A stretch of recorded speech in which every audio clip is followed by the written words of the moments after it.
All right, hello everyone. Let's do a little sound check, sound check.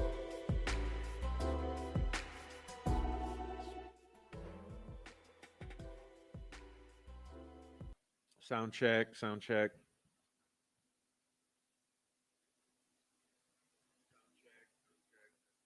Looks like it's working. Welcome in everyone. Happy Friday to you. Let me say hello to everyone before we get too far deep into it. Right. So, who we got? Mary Goff, Jesse Lynn, Woman Doin, Monday, Jade, Spooky Sakoki, Four Pits, Carly P, Carol, Sweet Dude Shibby, Chris O, Marianne, today's not that damn day, Sandy D, Pertinent, Amar R, it's a new day, Catherine, Donna, Greenlee, Carol, Jeannie, Blue Healer, Mom, Carmichael, Kayla, Renee O, Johnny Kramer, Dawn Steele, Sweet Dude Chip. Oh, I didn't already say that. Brenda, Christine DC, Rhonda, Rose Howard, Greenlee, and Karen Jones. And what's up, Cindy B, Kimmy, Ninja Warrior. All right, anyone else who, oh, Digital, what's up? Sweet and Salty, Rick, Snake, Royal Wee, Tracy Fleetwood, Electric Werecat, Oleg, Nancy Drew 101, Taylor Knoll, JoJo, Donna, Kelly, Carla Ann. All right. Anyone else? Eliana Davidson, Big JD, Imlo. All right. Anyone else I missed? Apologize for missing. Just chime in down in the chat and I won't miss. By the way, if you're just lurking, join the chat. Come on, stop being awkward. It's no point in being quiet. The fun is where the chat is. So go ahead and make that happen. Truth Seeker, what's up? Donald Kuntz, Taylor Knoll. All right. Anyone else I missed? Welcome in. So, Little Boy Blue. Hello, Kitty. Thank you for coming in. All of those who are coming in late. Welcome on in. Hey, it's Friday. Michael Allsbrook here for 10 minutes. All right, y'all. So here's the deal. Tonight, we're going to do a open lines deal. You understand what I mean? Aaron Hack. Now, what was I going to say? Oh, trolls going wild, man. Trolls are going wild. Have you guys been checking out these streets? It's something else, man. A lot of threatening to sue. A lot of threatening to sue. All right. So everyone in Delphi is going to sue everyone on Facebook. I mean, on YouTube. Allegedly. Anyway, you guys come on in. Welcome on in. Hey, whatever. If you're on the replay, this was a Friday show, so it is what it is at this point. So let me get started. Oh, Island Girl. All right. Who else is coming in here? Kimmy, I already said Kimmy. Veronica, Curious Luke. Jessica Freeman.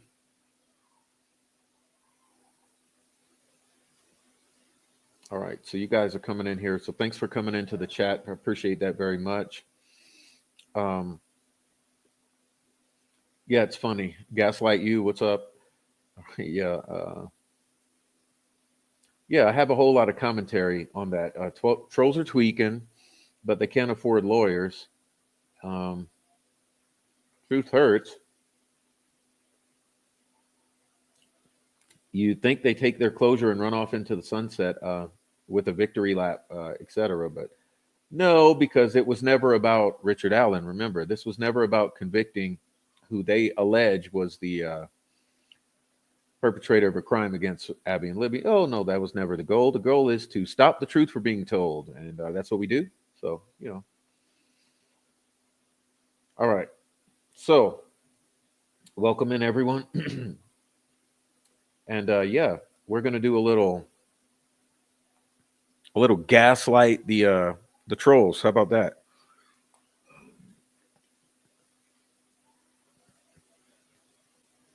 Did you just hear my dog sneeze? That's the funniest sound in the world. All right.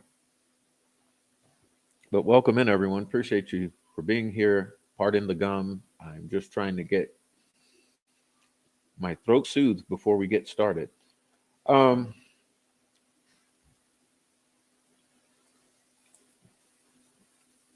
Trolls have been discarded now that their usefulness is over. Oh, they got their belly rub and pat on the back, and they got fed, proved their worth, and they did a good job. So, all right. So,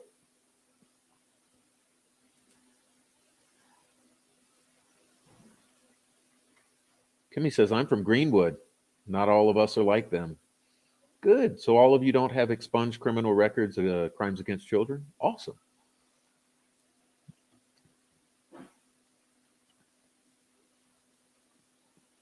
Anyhow,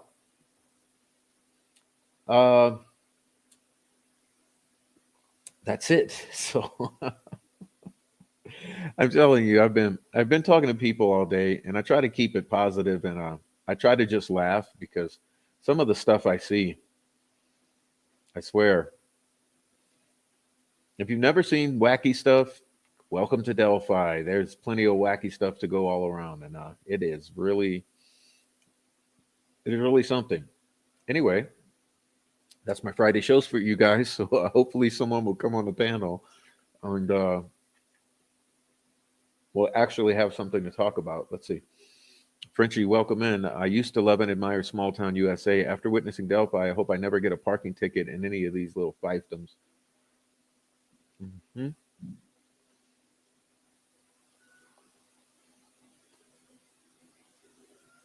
Why are they mad and angry and scared?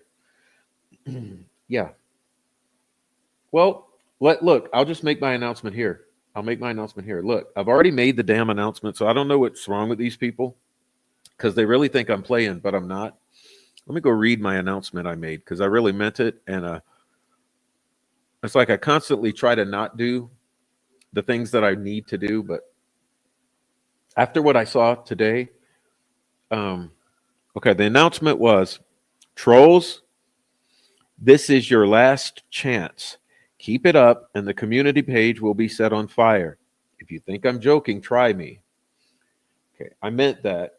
And instead, what did I see? I saw threats of lawsuits, and I saw posts about Snay and I. Yes, Mr. Snay and I. And you know what? As far as the threats about lawsuits and the post about Snay and I take that as you're not heeding the warning that that you're keeping it up and you're not taking advantage of the last chance I gave you before I set the community page on fire. If you think I'm playing, keep it up because starting tomorrow morning,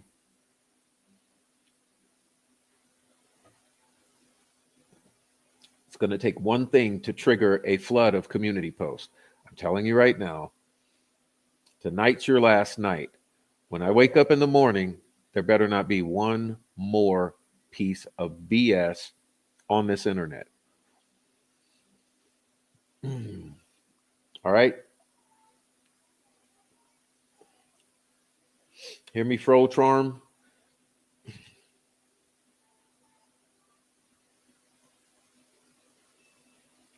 And that means all of you. Okay. Look, I'll just put it right up. That means Mark Cohen.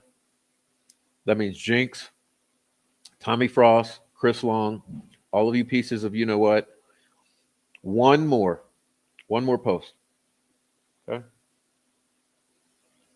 Frank Meister.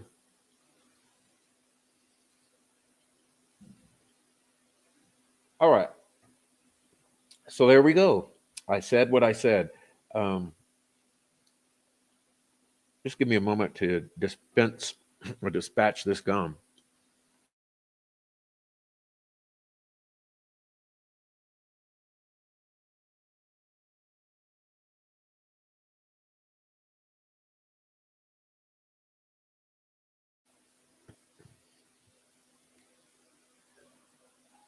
All right. There we go. That's refreshing. Now, y'all, congrats on the prof for I reached 4,000 subs today and 2.13 thousand on the other channel. So I'm proud of myself for continuing to move forward. And that's my little Friday. Hey, might as well celebrate. It's Friday. That's my Friday celebration. Um, yay. So let's go, Prof. And Prof's crew. All of you in the chat. Very good. Okay, very good. Anyway, I don't know why this is on the screen. I literally don't think that I put this on the screen. Jojo, how'd you get on my screen? All right, so now we're starting. All right, so here we go. So, oh, thank you, Curious Loot. Thank you. Okay, so yeah, okay, two channels. Channel one called The Prof. Channel two, The Prof True Crime. There you go. Two channels. Please enjoy the two channels. Uh, I constantly promoted the two channels because I want you all to know that the two channels, um, each of the community pages are different. So if you don't subscribe to both channels, or if you don't look at both of the community pages, you're going to miss something. So that's what we're talking about. Okay. Okay. So that's what we're doing. And To Doug Carter, you want to know what the FBI, DOJ, and FBI know, and one day you will. All right, so yeah, Doug Carter. Here's the thing, Doug. We want to know about the tentacles. We want to know about the killers, plural. We want to know about the fascinating tale. We want to know about how the community will be shocked. We want to know all those things that just don't make no sense that you've said over the years. So please stop the gaslight, Doug Carter. We just want the facts, sir, and nothing but the facts. And we noticed you were partying in front of the courthouse with Jerry Holman and murder shits, and we just want to know, hey, Doug, are you supporting all this? Because you did say the judge signed the probable cause affidavit for the arrest of Richard Allen. And now it seems like suddenly you're celebrating. Uh, hmm, pretty odd, Doug. Pretty odd. The riddler doesn't seem to really be riddling. Uh, yeah, and a sketch is not a photograph. No shit, Sherlock. Um, I don't know, Riddler.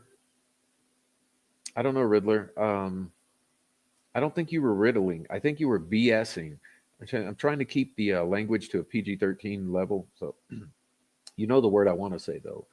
Um, I don't think you were riddling. I think you were bull essing. Mhm. So that's where we are. That's where we are. Carter and his wife, Aspen, they were all up on the front lawn, partying, celebrating. Um, So I just don't understand, Mr. Carter, because I assumed all these years you were riddling and you were telling some some really good stuff. You were just putting the heat on the perpetrators, but now it looks like you're just like one of them. Looks like you're just like one of them, sir. Um, so I'm a little curious about that. Anyway, so we're telling truth about Delphi. That's what we do here. All right. Coming from my worldwide rounds today, I found exactly 7 lawyers that think Richard Allen is guilty. 3 are talking out of their ass. Doug was just a word salad. He's going, Mom, now. Nothing to see here now. Oh yeah, that's right. That's right. What about the, I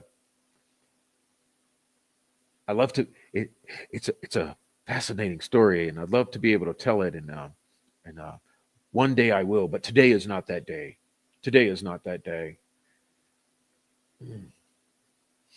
I mean, we waited quite a while for you to tell that damn story. And is today the day? Is today that day? Cussing prof is the best prof. We are all adults here, or should be.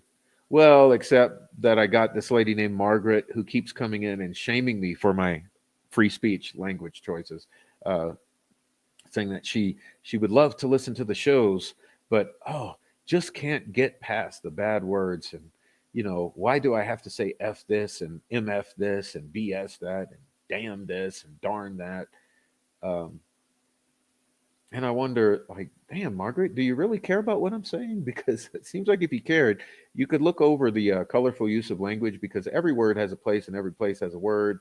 And you see, the thing about words is words mean things that other words can't because every word means something specific. And when you're saying things like that, you make me think that you don't understand that there are no such thing as bad words. They're bad people. And the words are not what's bad. It's the people who are bad.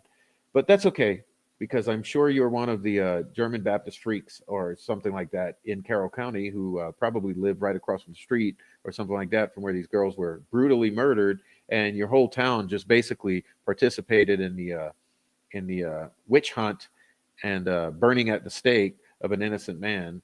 And so you're all applauding and cheering and happy because the bloodlust is out of control. And but so I'm sure with all that on the line, uh, it's very easy to be offended by things like words. All right, so okay, there's no justice for the girls. Nope, not yet, not yet. But you know what there is? There's a whole lot of truth. People never believe it They never believe me when I say it. There's truth that's gonna drop that you have no clue about. I don't know why they thought they could get away with this railroading job and scam in the using the court of law. I mean, are you kidding me? They did they honestly not think that the truth is out there in the people's hands just because we haven't blasted it? Look, this has all been strategic. So we were respecting the defense. We were respecting things playing out in time. And so we've held back some of our words. Um, but don't take, you know how they say, don't take the kindness for weakness, or don't take the lack of words for ignorance, because the amount of bombs that are about to drop on your heads, you will be sorry. Anyway, and that also goes, like I said, to my warning to the troll farm. One more post. Okay, one more.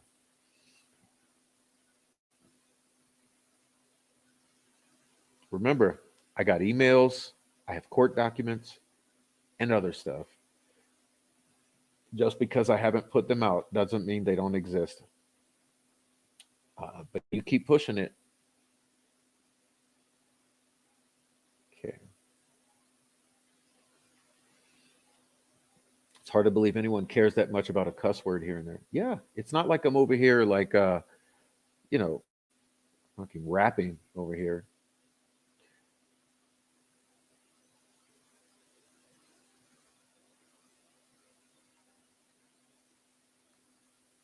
Yeah, well, you know what they're doing is, well, I'm not going to give it away. I'm not going to give it away.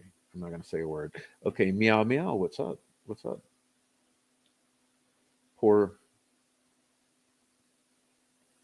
Okay, I'm seeing some comments I don't want to read. Okay,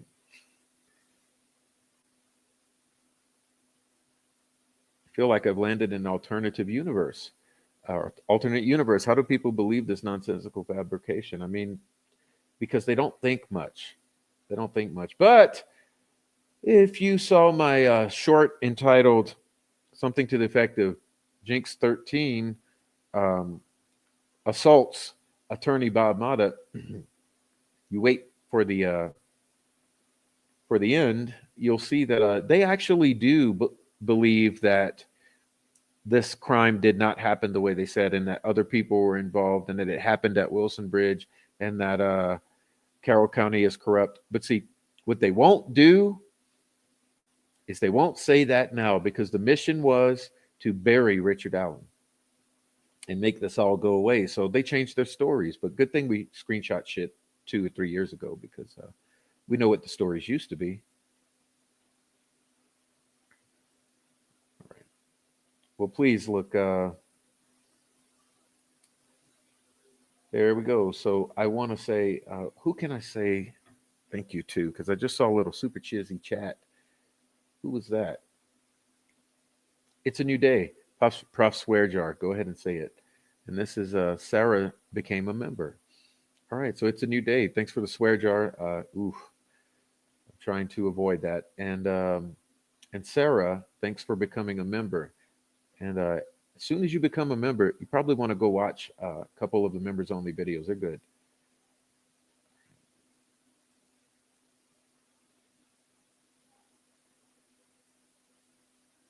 The Pelicans believe because they only read parts of the court filings they agreed with. Yeah, they read McClelland's filings, but not any of the defense filings.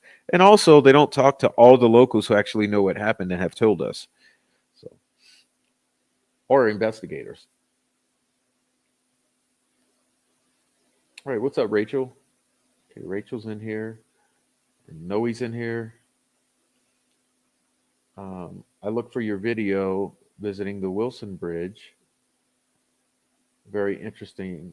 Oh, I will look, maybe you mean? For your theory of the Wilson Bridge. Very interesting. I'm interested.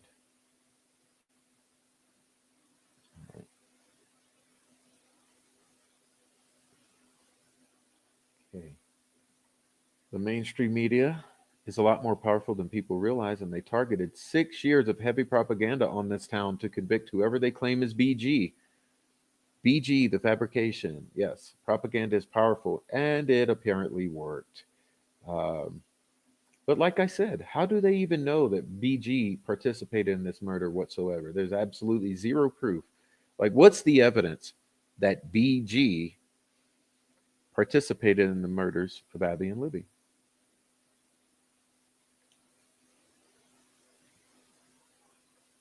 What's the evidence that Richard Allen is BG? What's the evidence that the voice saying down the hill is that of BG? I mean, the levels of BS you have to make it through are just astounding. Okay, just trust us. Exactly. Just trust us. I mean, we're the cops. We only arrest people who are actually guilty. We never have ever accidentally arrested the wrong person or accidentally prosecuted the wrong person. We've never ever planted evidence or faked evidence or lied on PCAs and all of this. And we've never ever committed any offenses because we're honorable law enforcement. We are spotless and we stand behind this thin blue line, or in the case of Delphi, fat blue line. And so don't question us.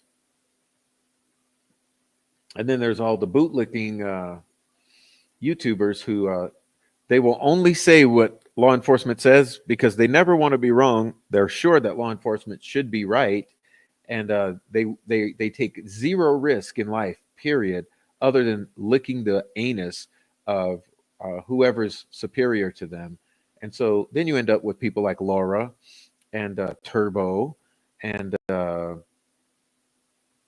Sleuth Intuition and Fig Solves and Marv and Kimberly Stavrakis Withers and who else should I name? I don't know. Sarah Osbrook and et cetera, et cetera, et cetera. All the ass lickers of Carroll County, and that's what you end up with. Um, okay.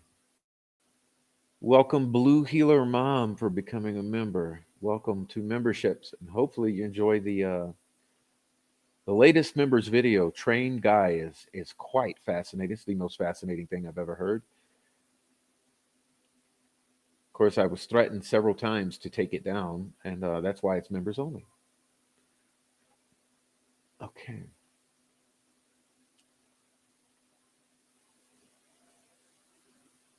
All right. So that's it. So look, I'm going to need you guys to click the link. Okay. It's panel time. So let's see if we can convince a bunch of you guys to jump on the panel, especially those of you who have never been on a panel. That's very fascinating to me. Okay. How would I say it? So there's so many of you who've never ever once been on a panel or click the link. Uh, we've seen all the regulars many times before. I mean, pretty much anyone who's ever come on the panel has been on panels 15, 20, 35, 100 times over the years. So I'm interested in those of you who have never hit that link. So hit that link. And actually, I thought that tonight would also be a good opportunity. Now, listen, we're not going to entertain the logical fallacies or the gaslighting. So if that's what you're thinking, just forget about it. But um, civil discourse, okay, a civil discourse or dialogue.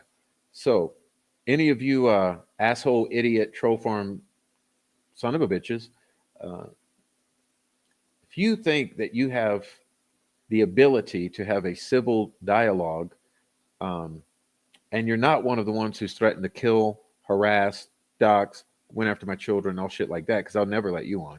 But you're welcome too. And minute you start gaslighting, though, I will hit remove you from the stream. So remember, you have to keep the logical fallacies and the gaslighting to a minimum if we're going to have a civil discussion or discourse or dialogue. All right. right. Snake says the whole county needs cleared out and thrown away. Too damn much corruption going on in such a small town, so everyone knows the real deal.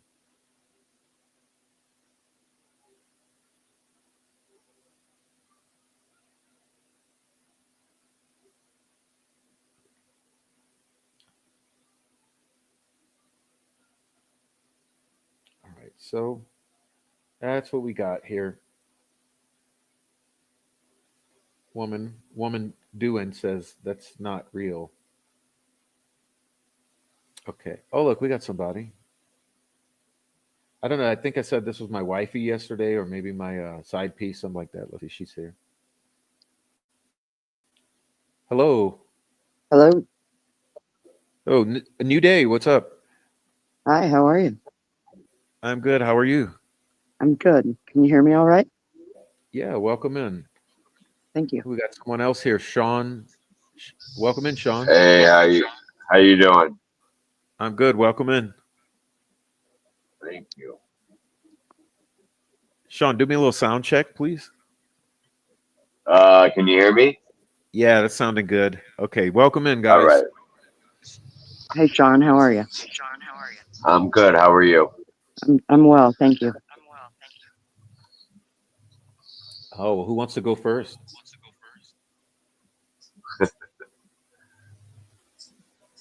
Go ahead, Sean. I mean, this is the first time I've ever been on in this part of like this show, so I clicked the link when you said click the link to see what was up. I'm new to your channel, Professor. I one thing I will say is obviously I believe Alan is innocent, but I'm surprised that so many people were surprised that they came back with a guilty verdict. Because I felt all along that when you have uh, an entity like the state of Indiana, judicial system, all of law enforcement trying to frame someone for a crime and they want to get it done, generally they get it done. So I was surprised. So many people were shocked with the verdict. I well, I gotta admit, I was shocked. I was uh, floored. Yeah, I was shocked also. But I get your point. I get the point you're making because someone else made that point in my chat yesterday, and I get it. But I didn't expect it. I was blindsided.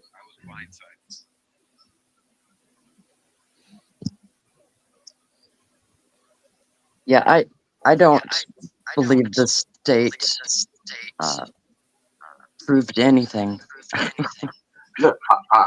I don't believe they proved their case, but I don't believe that they ever felt that they were going to have to prove their case. I think that pretty much everybody involved knew this was a, a done deal, slam dunk from the get go.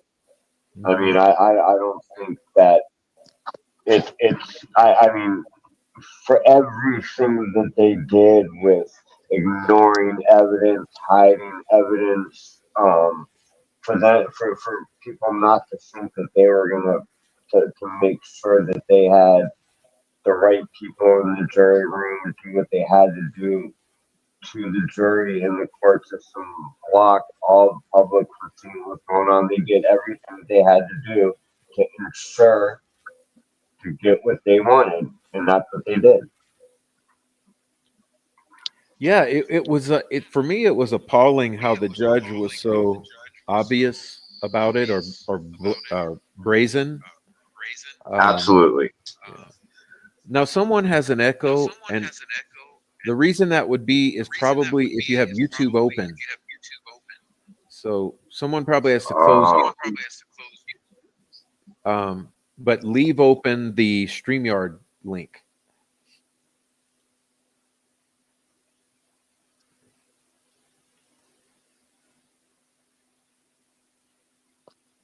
Can you hear me?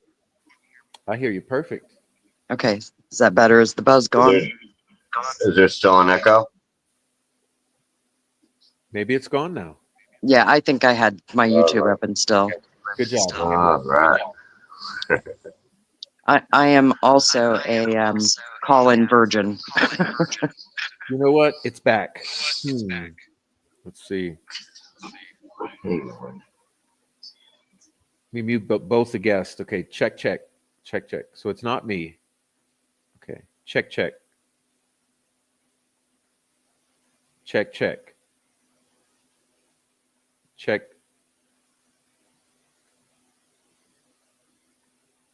It must be woman. It must be Sean, but I'm not sure. There, it should be. I just closed my YouTube. Is it gone? Check. Check. Yep, I think it's gone. Okay, we're good. All right, you.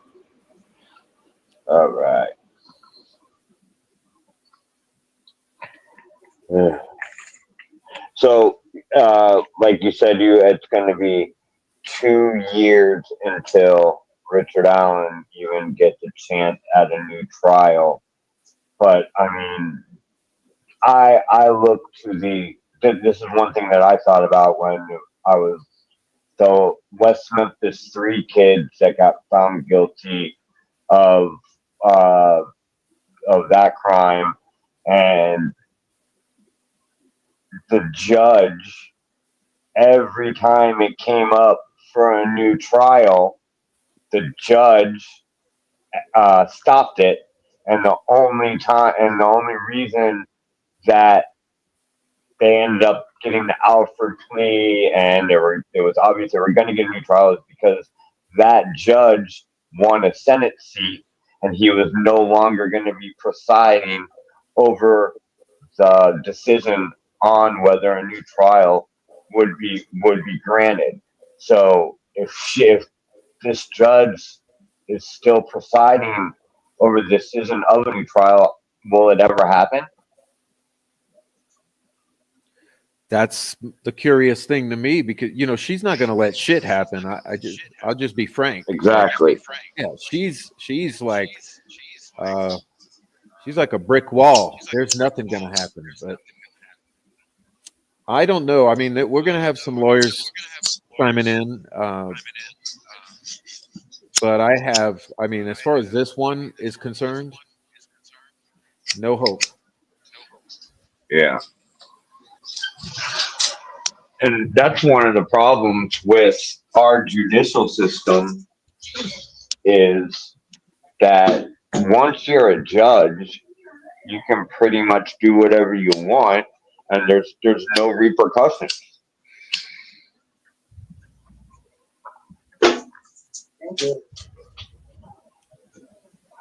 If you know what I mean. Yeah, I think some things got to be dealt with, but that's it's gonna have to come. And in our judicial system, once someone is found guilty, it is, even if there's overwhelming evidence of their innocence, it's becoming a little bit easier with all the innocence projects, but it is damn hard to get a verdict overturned and get a new trial. It's not easy at all.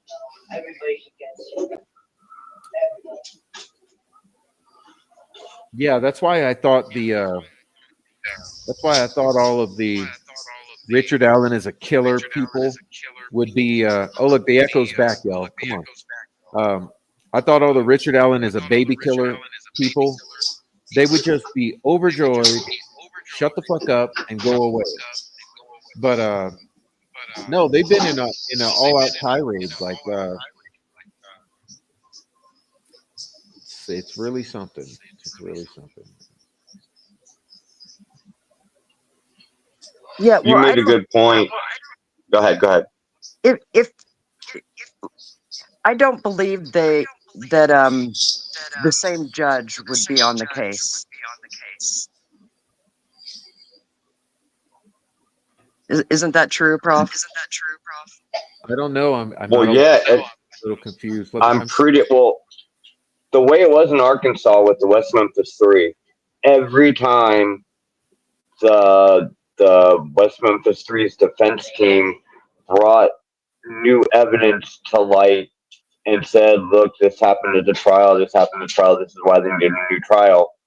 It was the original judge that heard the arguments and said, "Nope, I don't agree with you," and shot it down. I mean, I don't know if you're familiar with the West Memphis Three case, but in the documentaries, it was over and over and over again that it was obvious that there was terrible misconduct that happened on the side of the prosecution, and the judge was in on it, and he X'd everything out every time they brought it forward. He's like, "Nope, I don't agree," and that was that. It was over. And not until he won a Senate seat and he was no longer a judge, that's the only time that a new trial was actually going to be granted. And the state knew what they had done, and they got the kids to accept an Alford plea. Well, I know that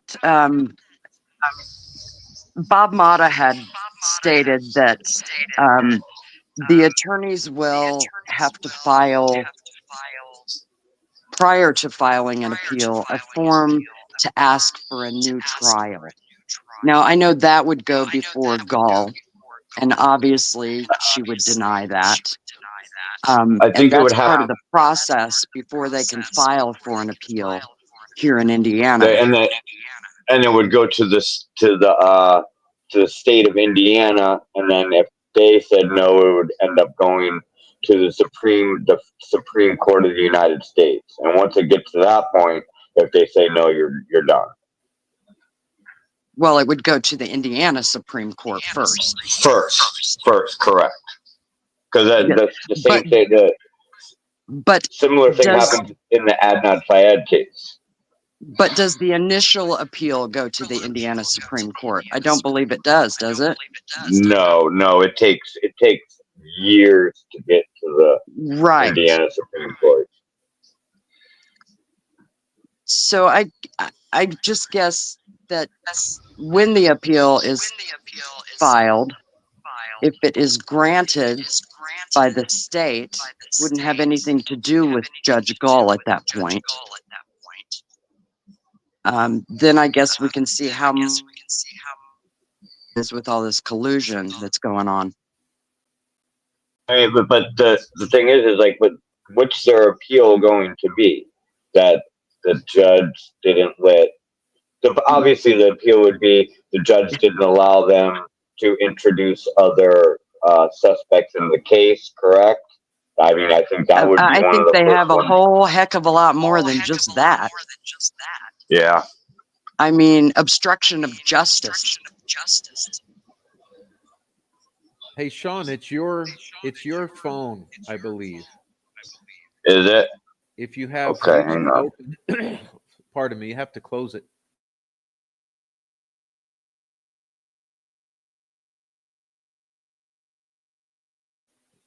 Well, I'll be honest with you. I don't know anything about this shit. I'm not a lawyer, so I usually defer to the lawyers. Yeah, I don't know a lot about it either. I just, like I said, I know what Bob had said about the process, and I do trust his opinion. He would know. He'd be one who knows. What's that? He would be one who knows. Yeah. I'm not. But not me.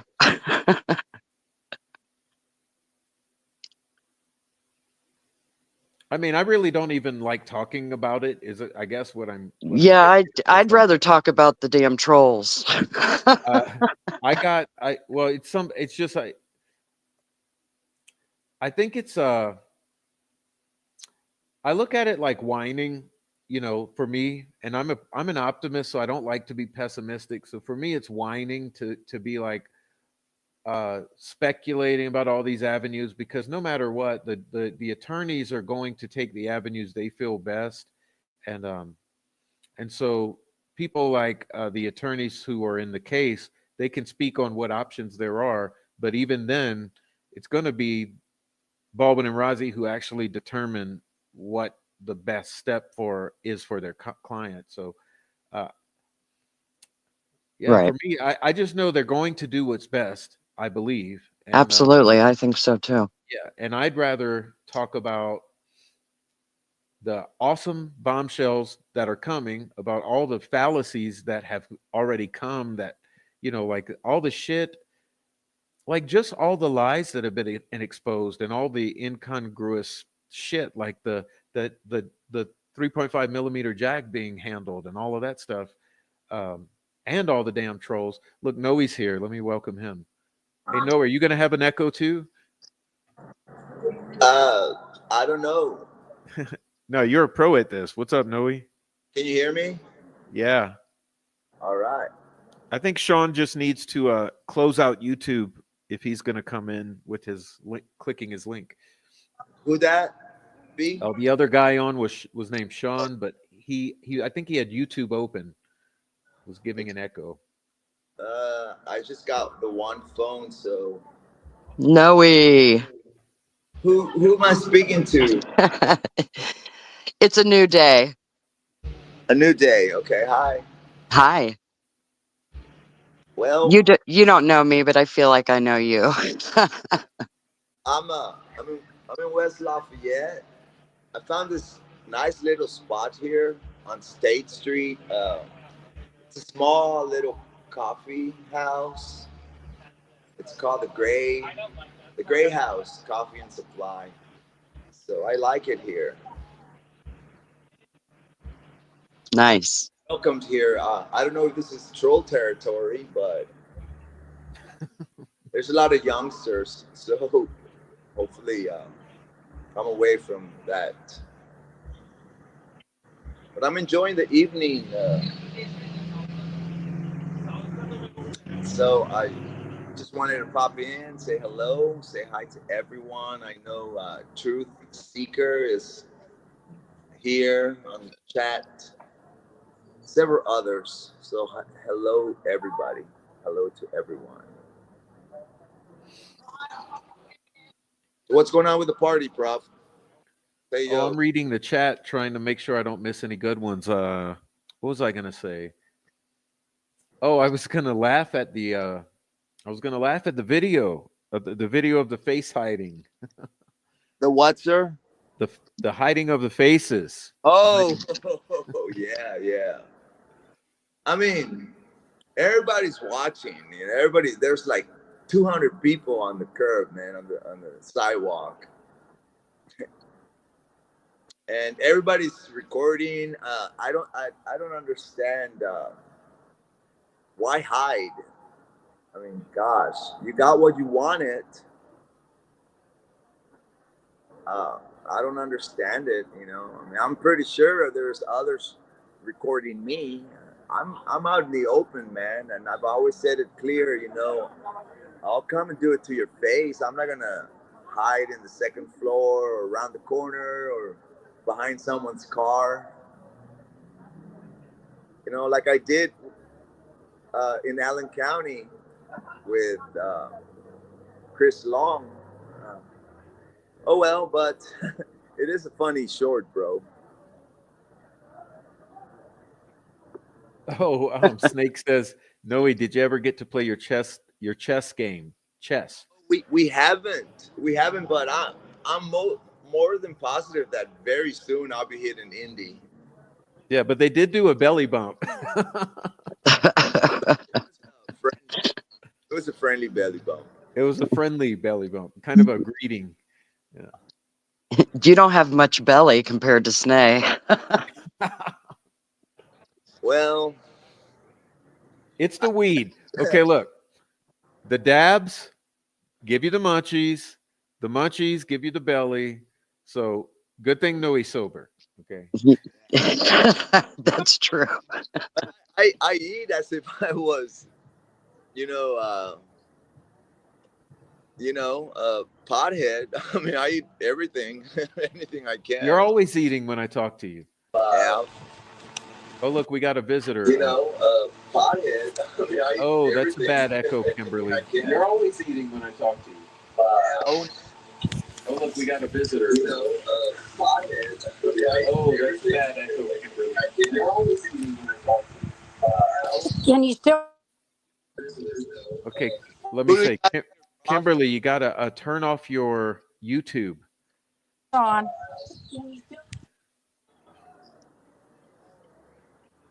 Who do we got here? Okay, we have a guest, but she's got to handle her YouTube. I think she's turning it off. Okie doke. Hey, Noe.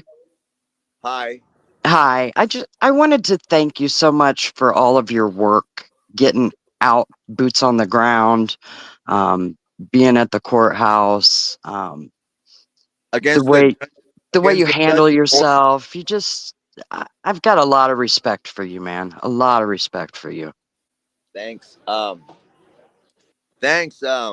Sometimes I lose it live, but those are just moments. And people who know me and who spend time with me, who talk to me, I'm just a normal guy. But we all have our moments, and Well, sure. Yeah. No, I've seen you grow with this case too. Uh, and I just think you're a gift, and I just want to say thank you. And you too, Prof. I mean, Oh, thanks. Yep. thank Well, you you. know why I've loved Noe from the beginning because he's got a heart of gold. I know. Um, he does, and you do too, Prof. I know the first time I saw you, was on Ruckus actually, Oh, yeah, it and was yeah, and I think it was the first time you ever came on. true. He put you on, and I was just amazed with your critical thinking ability, and so I just want to thank you guys. You're very And welcome. I've got your email now. I've got some really good stuff I'm going to forward to you. A lot of connections with power hungry old money in that community.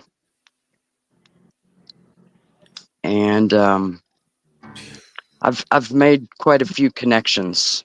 And I Doesn't think it? you'll be able to do some more exposing. You have a much bigger audience, and Doesn't so it I'm going look to get like that that's what stuff we're to you dealing this with? weekend. Thank What's you. that? Yeah. I mean, that's what it looks like we're dealing with. I mean, you look at the. I've never seen the amount of money grubbing as I've seen with this Delphi murders. Yeah. The millions of dollars for the trails and the blah blah blah and the ballpark and the blah blah blah and the fundraising and the going around the country and all the bike rides every damn year at $30 a head. Yeah, but that's like the tip of the iceberg, the shit we're seeing. I mean, this stuff's been going on for years. And kind of the conclusion I've come to is that, there's this whole area called the Hill. Yeah. There's this older generation that consider themselves the Hill kids. Mhm. And they're people like the McCains and Anita Force, who is Anita Clausen Force, who is the mother of Patrick Clausen. And they own a lot of businesses in town. And they're part of the Historic Society. They're part of all the societies. And, um, he's the dude that was seen on the trail cam. And it's just, it seems to me that for decades and decades and decades, there was a lot of pride and money, and we see this last generation or two that's come out of these families, and they're all freaking drug addicts and criminals.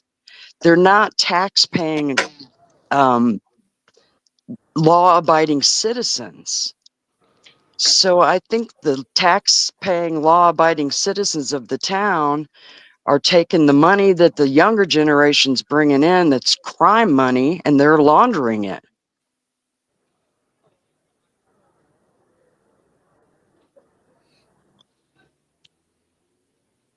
Say that again. Which part?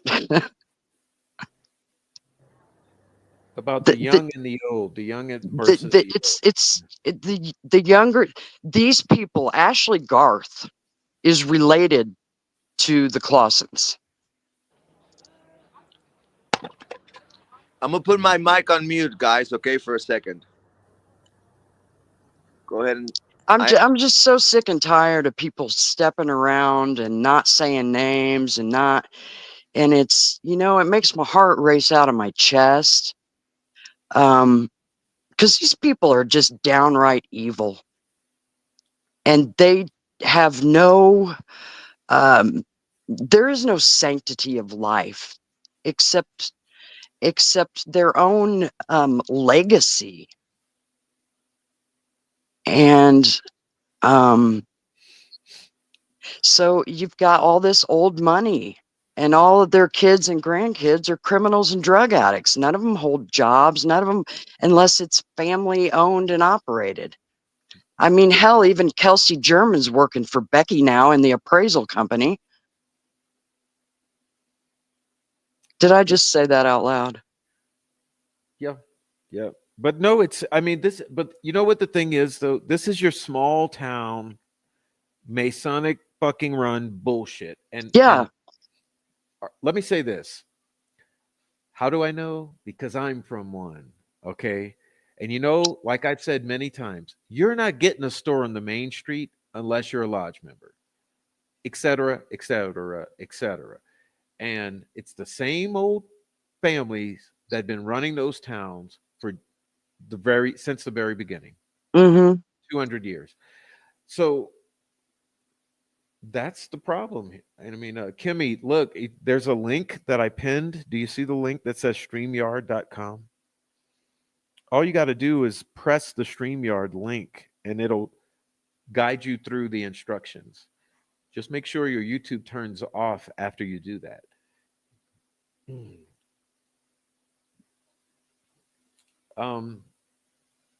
No, that's why I made it a point.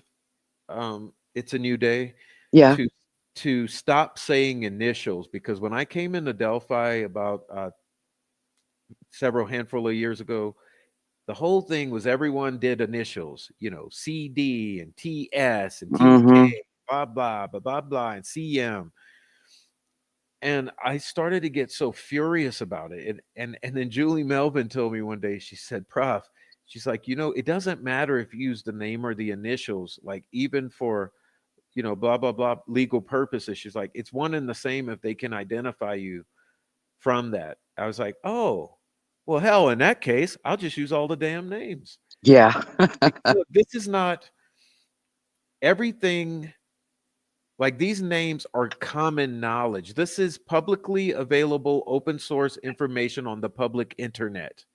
Well, I guess when I say skirting around things, I mean things like, let's talk about CP, Cody Patty, for instance.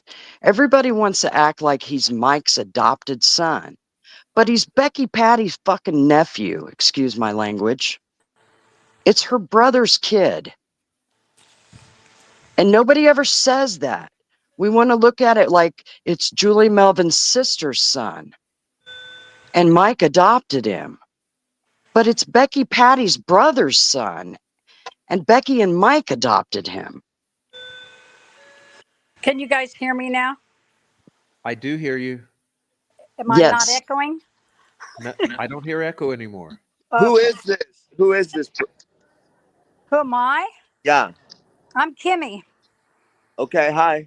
Hi, I'm from Greenwood, Indiana. Hi, Oh, Kimmy. Greenwood. I think I've been there. I was born and raised in Indianapolis, and I moved to Greenwood, then to Plainfield, and back to Greenwood.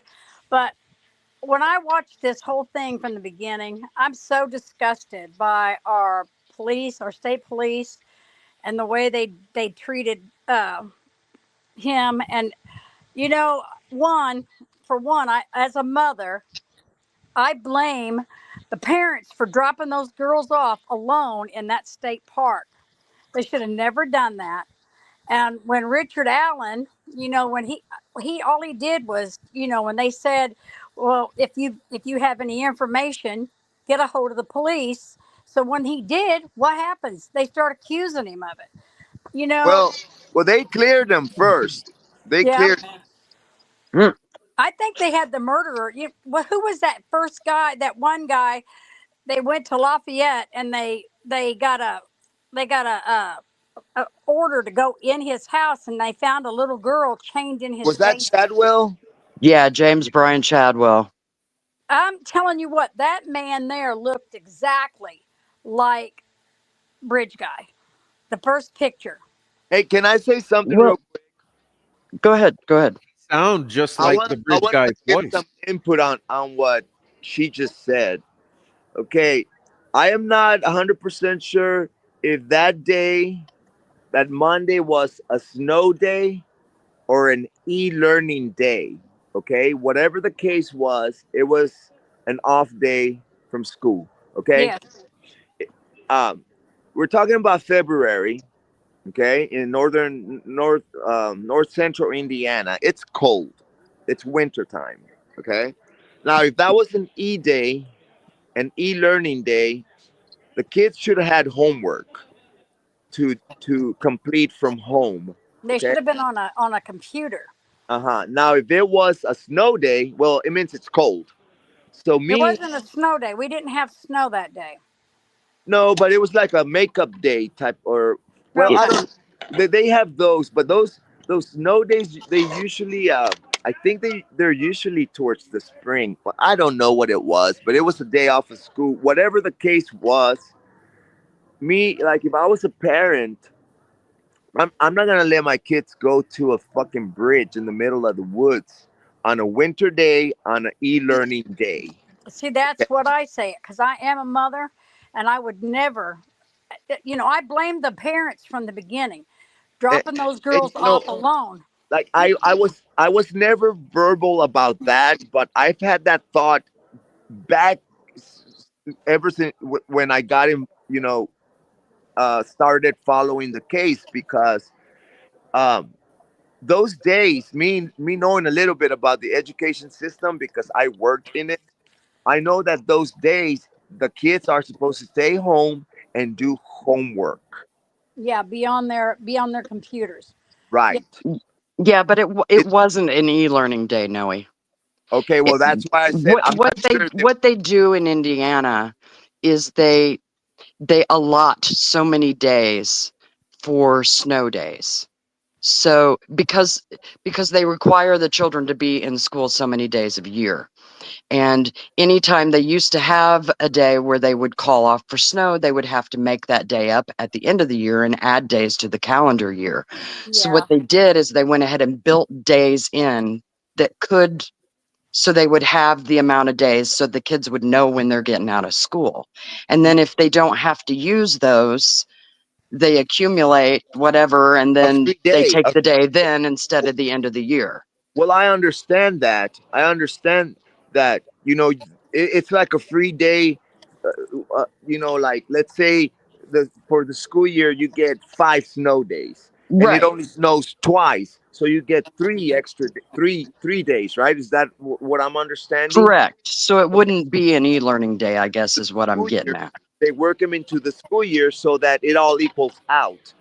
Uh, but whatever regardless of what it is, if it was a makeup snow day, it's the middle of freaking February. I know. Well, and then I don't care if it was a nice day or whatever. I'm not gonna let my children go out in the fucking woods, eh, in the I middle of agree with you February. so wholeheartedly. Agreed. and for me, Agreed. there's even a further point. Is that was a known meth teenager hangout spot. So if you were going to let those girls out, they should have had some chaperone, Adult, some supervision. adult, yeah. Like Kelsey Absolutely. should have monitored them or walked them out there, or someone older.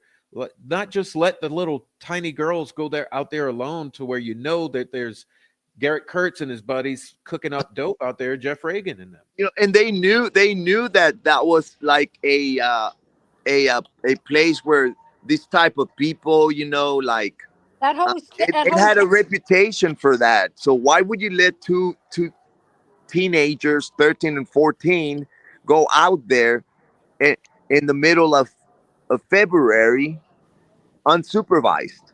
That's You true. wouldn't. That's Yeah, true. I would. But, And I don't think I'm very spiritual, and I don't think that it had anything to do with Odinism. I think that whole town is full of meth. Okay, that whole town is full of meth. This is just how I feel, you guys. I think that because it was just those two girls and the way they were killed, I think it was a message to the parents.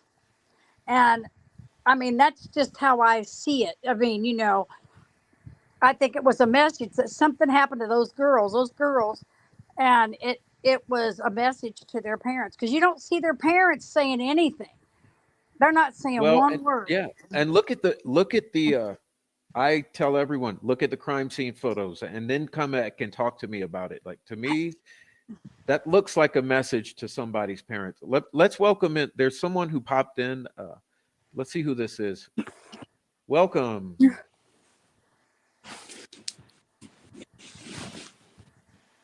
Hey. Welcome. Who's that? Oh, hey. Welcome. It's my first time being on live. I'm going to sit back and listen to you guys talk first. Okay, Well, I tell you welcome in.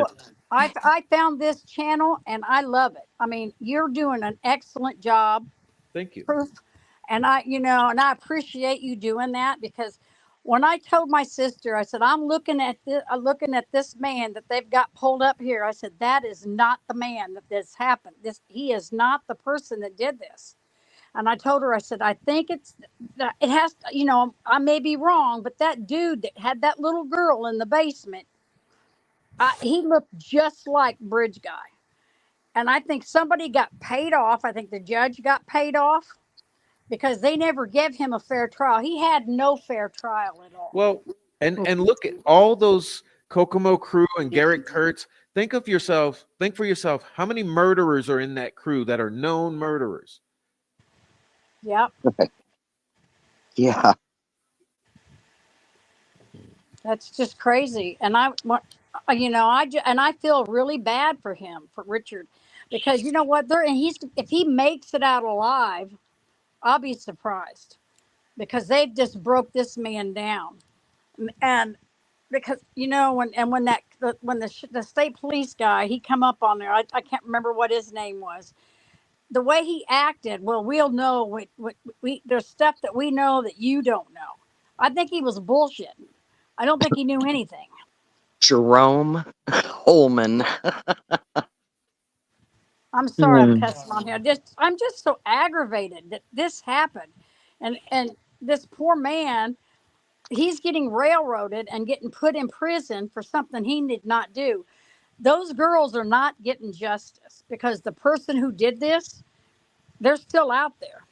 Amen. Well, that's the saddest part. It's like it's like a charade. It's like you're saying this is justice for the girls, when that's all we want. Yeah. But if we felt this was justice for the girls, do you think we'd be over here still talking about it? We'd be jumping for joy. Can I ask you, what is your other site where you have all the stuff on? I cannot remember it. You confused me there. Okay, where you got the crime scene pictures and all that. I don't have those out. That's on Twitter and on other websites. If you just look around, you'll find them. Ask someone else. Okay. They've been on Twitter for a while, and I think anyone who wants to can go dig them up. And the thing is, it's undeniable when you look at them, and that's the gaslight from these idiots, is that you can the idiots see, they've had this monopoly on information, a lot of them, and that's something Snay was recently talking about. because they have all been colluding with law enforcement and the judge's assistant. So they had this monopoly on information. And they were using it to gaslight everyone and spin narratives to get ahead of shit before anyone else in the public could see it. You know, so fortunately, we also had this information, but we were out here and it was just 2 or 3 of us telling the truth about it.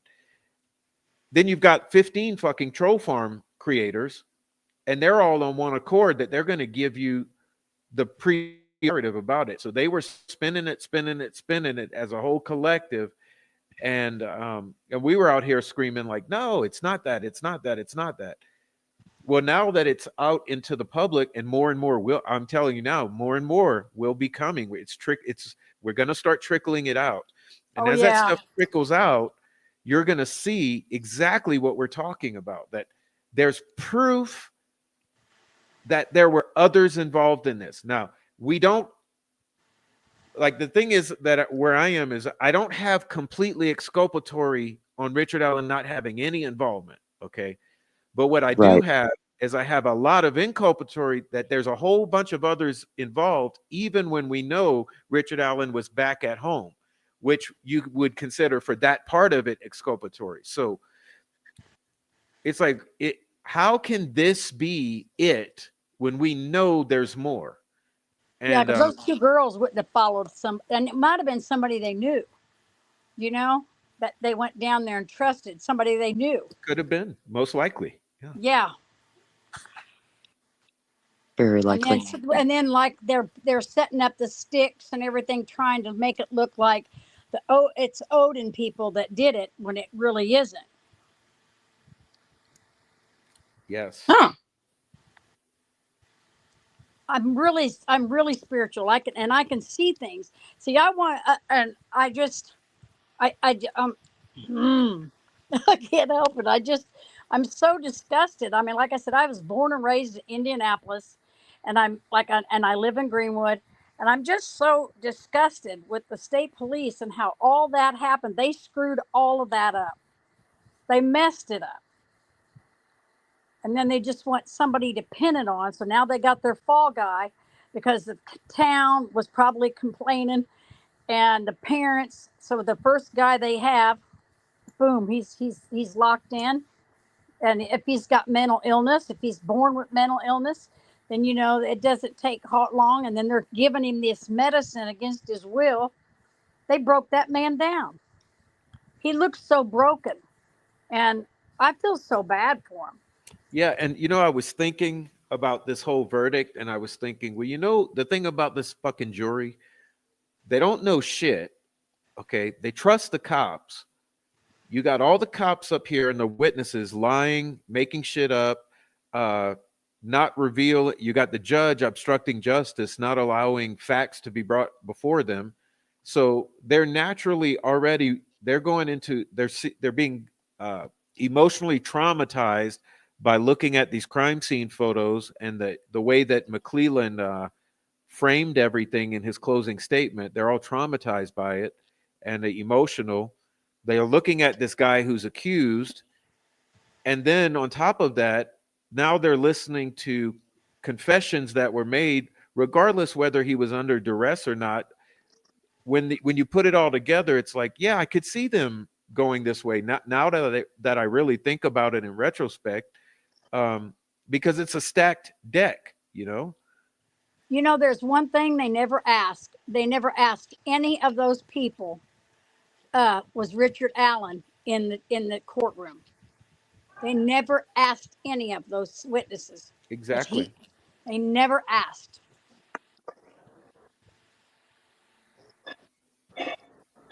I feel bad for him, you know. And when are they going to appeal this?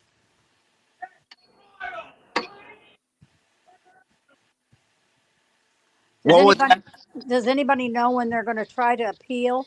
Hey, Well, I'm sure they're going through the process just as quickly as the law allows. There's a process, right? And I don't know exactly, but what I've learned from knowing people who have appealed their cases. It takes there's so much time to, like, I think when he gets sentenced, uh, he'll get assigned some kind of like an attorney, an appellate attorney or something, and then there's a process, and the appeals can take years. Okay, it's not like it's gonna happen next year or anything like that. I when I was when I was in Texas, um, I had uh, a roommate who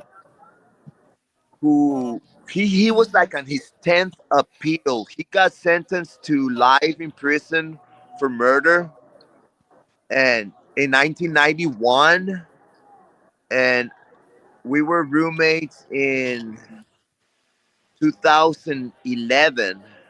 I don't know why the fuck they put me with a murder. I was there for drugs, but but he claimed he didn't do it. He did it on self-defense, right? But he was on his 10th appeal from 91 to 11. Just do the math. Wow. He can't. Yeah. Well, Yeah. see, yeah, I got it's gonna go. be soon, guys. Yeah, there's nothing quick about this. And the thing is, they've already gotten what they wanted. Okay, they locked him into this conviction.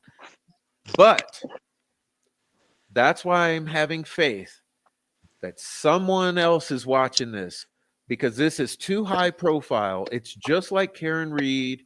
It's just like a bunch of other high profile cases. This is a very high profile case. So you can't tell me that higher ups don't know this is going on. You know, They should have taken that. They should have taken that court out of where they were, out of Delphi. They should have had it somewhere else and brought some people from Indianapolis up there as a jury, not Well, from there. yeah, I'm curious. I have a question for you because this went to the Indiana Supreme Court when the defense team was kicked off by Gall, and they requested that Judge Gall be that that a new judge be put on the case at that point, and the Supreme Court denied the defense team that, and they kept Gall right where she was. In fact, I know she's pretty good friends with Judge Roush, or Rush, the female. I think it's Rush. Yeah. Um, so, and I heard you comment a while ago that that you felt like the ISP really messed this up. Yes, I do.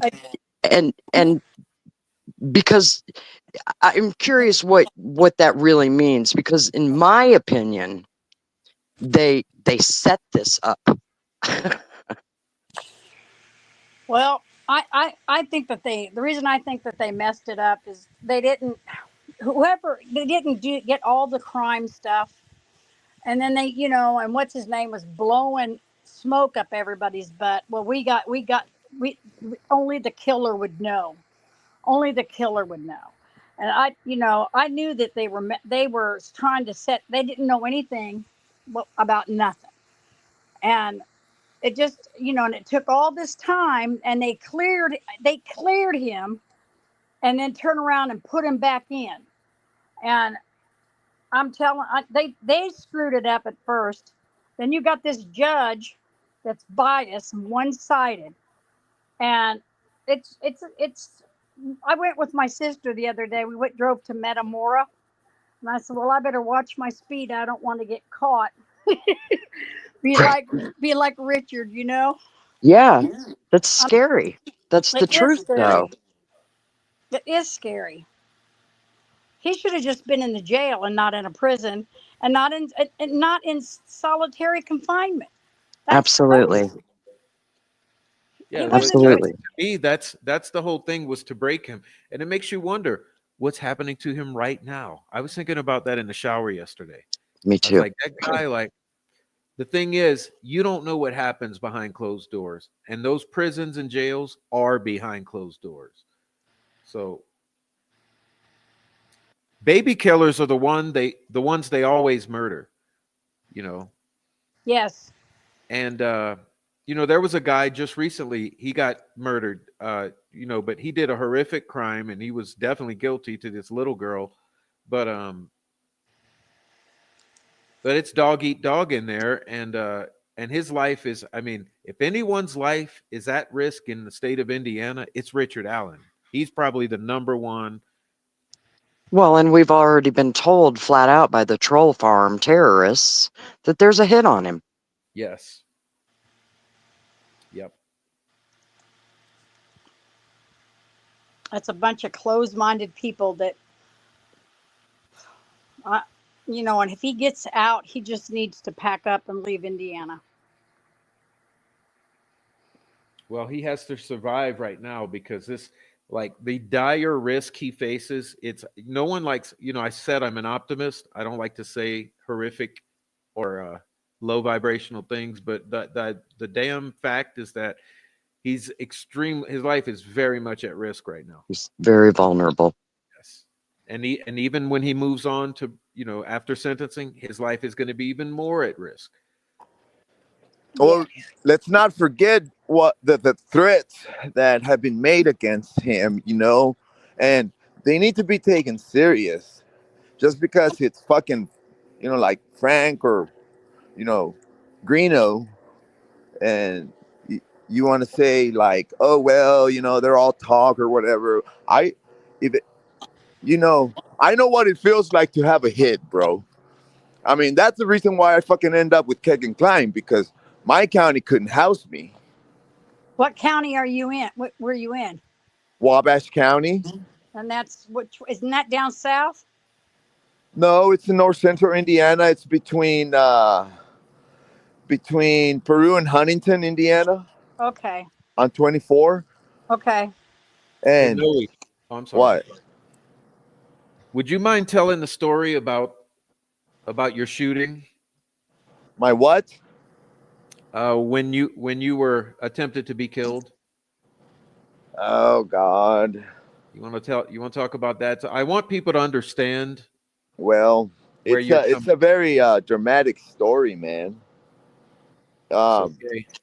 I don't mind saying it because it's my story and I get to tell it, and I think it's everyone part should. of my life, right? But this happened in South Texas, in Brownsville, and we I was with a couple of friends at a wedding reception, and well, a fight broke out. You know how Hispanics are. You can't have a quinceanera because there's going to be a fight. Can't have a wedding because there's going to be a fight. That's the way it is, right? You can't have a reunion because there's going to be a fight. So we got into a fight, and it happened in the bathroom of the hall. And well, I had this badass friend who, I mean, he was just notorious. He could fight. We were soccer players, very well in shape. And well, this couple of dudes, when we went in the bathroom and started, the arguing and all that shit over a bumping shoulders type of thing. And my buddy just took on two guys, and he took care of them, both of them. And then, so one of them says, like, we're gonna shoot you, we're gonna, you're dead, right? So we go running out, and my friend gave me his car keys, his two babies, and his wife. Okay, and he said, you take my kids and my old lady home. I'm gonna go with my brother, and we're gonna go get a gun, and we're gonna go meet these fuckers. I'll pick you up, and we're gonna go meet these guys, right? And when I got on his car, with I had his wife was in the passenger seat. We didn't respect no freaking laws, we had both babies in the front seat. We didn't use car seats and shit like that. So she had the 2-year-old was sitting between us, and she had the 6 month old. So we left the reception hall and we're heading home, and I noticed that there's a car following me, right? And when we go across town and we cut in the corner to get into the driveway of their home, the vehicle is still behind me, and he stops right but I pull in the driveway and he stops right behind me, and he comes running out with a gun. So my friend's wife grabs the 6 month old and runs into the house, and I didn't have a chance to get out of the car, and I was left with a 2-year old who was sitting in between both of us, right? Noe, And something's wrong with your phone. It got quiet there. I'm in the car. Hold on. Is it Bluetooth kicked in or anything? Can you hear me? I can hear you. Prof, can you hear me? Yeah, it just got much quieter. But Okay, well, it's that little moment when you go from non-Bluetooth to Bluetooth. There's like a little pause, I guess. But I should be good now. Where did I leave off? Am I where the girl, the wife, my friend's wife, runs into the house with the 6 month old, Yeah. and I'm left behind with a 2-year old who was sitting between us, and this guy wraps. Well, I hear the first shot, right, and he had a 380, and he unloaded it all on in the car into the car. He ran around towards the passenger side, and the only thing I could do was grab onto that 2-year-old baby and try to cover him. And then he went around the front of the car and the passenger or the driver's side, and when I opened the door with the baby, he was pointing the gun at me, and he noticed that he had the wrong guy. you know he thought I was the husband. Okay. He ran, and as he's running back to his truck, my friend is pulling in with his brother with a gun, and there's a shootout and all that. I run to the house to take the baby and then to go help my friend, and as I'm handing down the baby to this crying and screaming mother, I notice that there's like blood dripping down my chest. I got hit 4 times, 3 times on the right side of my leg, my hip, and my shoulder, and then I passed out. The baby was okay. Yeah, the baby was fine. Yeah, the baby was fine. Yeah, nothing That's happened to the just kid. crazy, man. That's crazy. Yeah. And Indianapolis is just like that. I mean, they do that kind. I don't recommend anybody to go to Indianapolis. It's really bad. Well, Fort Wayne is the same, but I know the streets of Fort Wayne. I mean, I I I don't get messed around with in Fort Wayne or Goshen. Goshen is not too bad, but Fort Wayne is pretty bad. There's killings there all the time. And it's how it is in Indianapolis. It's just like that in Indianapolis. Uh-huh. And my hometown, Brownsville, Texas, on the border by the sea, on the border with Matamoros, Mexico, and on the Gulf of Mexico, there our backyard is pretty much South Padre Island. Um, it's pretty rough, man. They used to call it Little Colombia in the 80s. Yeah, in the 80s, there's a lot of Colombian people who'd come in and take over the area because we have a cartel there. It's called the Gulf Cartel.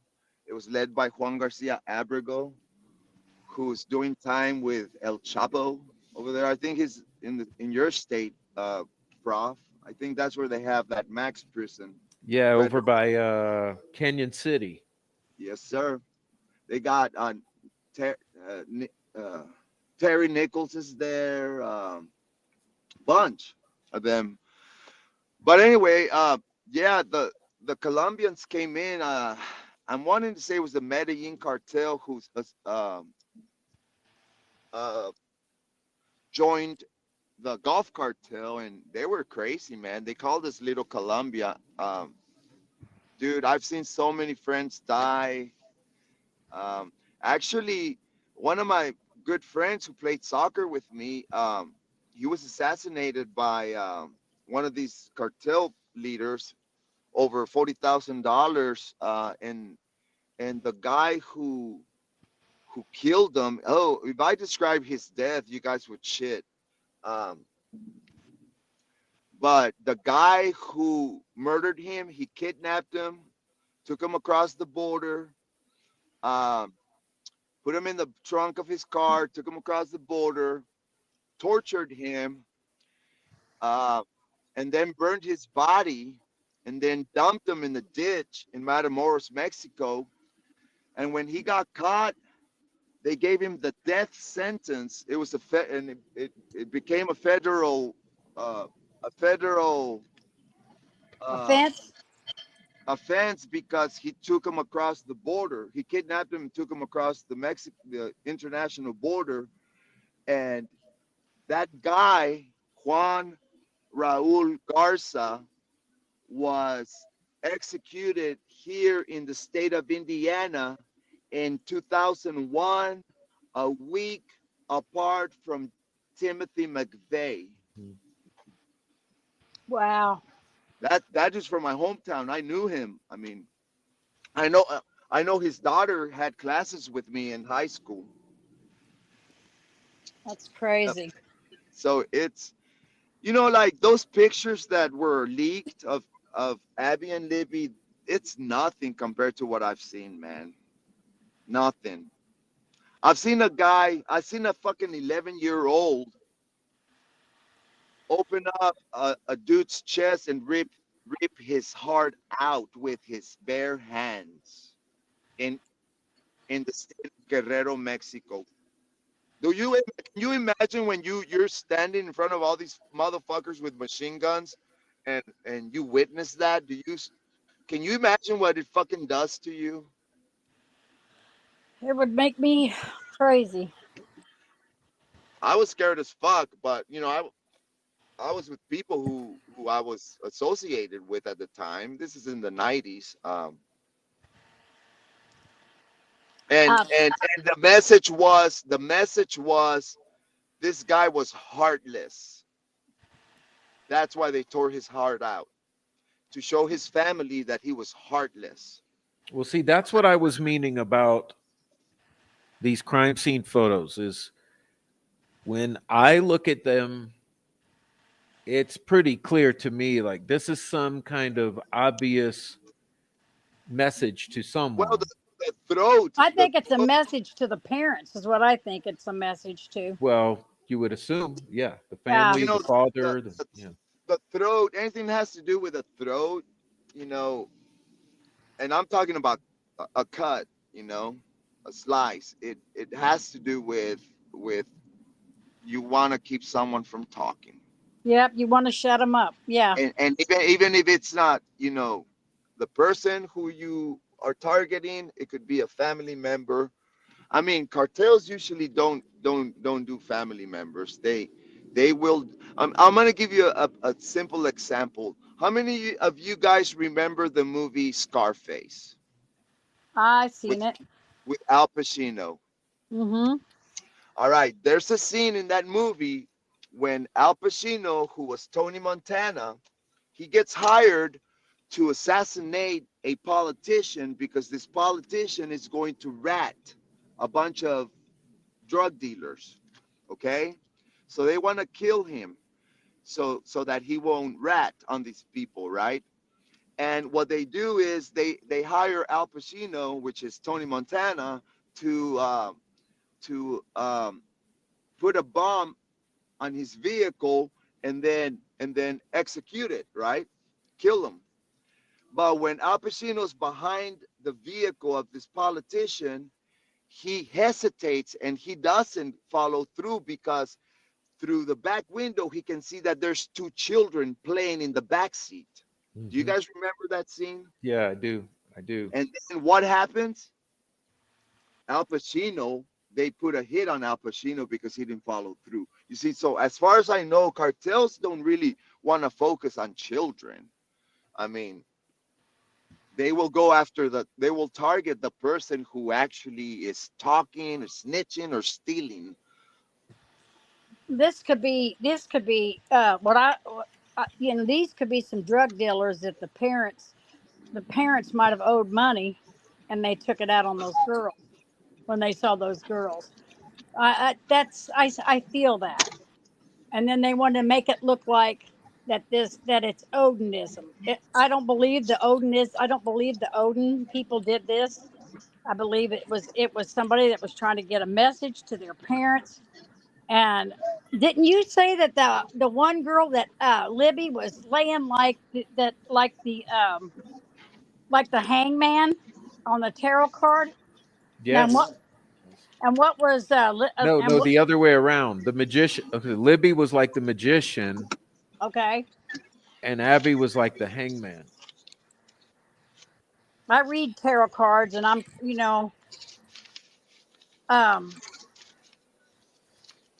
trying to think. I'd have to have my cards out to look at them. I think this, and somebody's just trying to cover up and trying to look like somebody else did it, so they won't get busted. And I think that's terrible. Those poor little girls, which shouldn't have been out there in the first place, they Yep. lose I they think that's lose their life I think because of that's where somebody. the problem starts. That's the root of the whole homicide is why were these girls allowed to go to that bridge? I'm, And another part too. It's like you Unsupervised, also said, unsupervised. the Ron Logan maintaining the common nuisance of all the meth heads cooking in his property. And that's well known. That's well established. The cemetery, the property, the bridge, all that area um, was used for illicit activity. Okay, And welcome, artist formerly known. hey, I don't know if you Prof, can hear us. Prophet and guests, I'm gonna jet out. Okay, man. I gotta meet someone. All I'm right, gonna good luck. meet Have fun. someone. It's Friday night. You know who I'm meeting, right, Prof? Yeah, have a fun time. Good time. All right, bro. I'm old, and I'm just gonna sit here. Okay. Hey, it's nice talking to you guys. Nice party. I had a good time here, and I'm Be moving on to safe, the dude. next place. Oh Be Yeah, yeah, God safe. bless Noe. Prof knows. Prof knows what I'm about, and I'm I'm got it under control. Friday Di- night, bro. Good Now, Okay. night, do you call yourself prof or proof? Oh, Prof. All right. I'm Prof. prof, but I'm also the proof. Okay, I'm the because I was I'm calling the you I'm the proof. bird. I'm the bird. Good night, guys. All right, Bird. Good night. Good night, Coach Cruz. Yeah, I'm also Coach Cruz, right? Bye bye. All right. So look, we got another guest.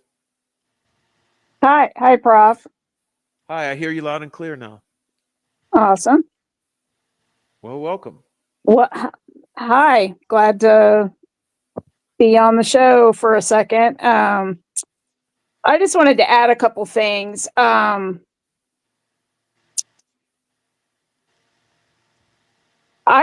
I agree with New Day about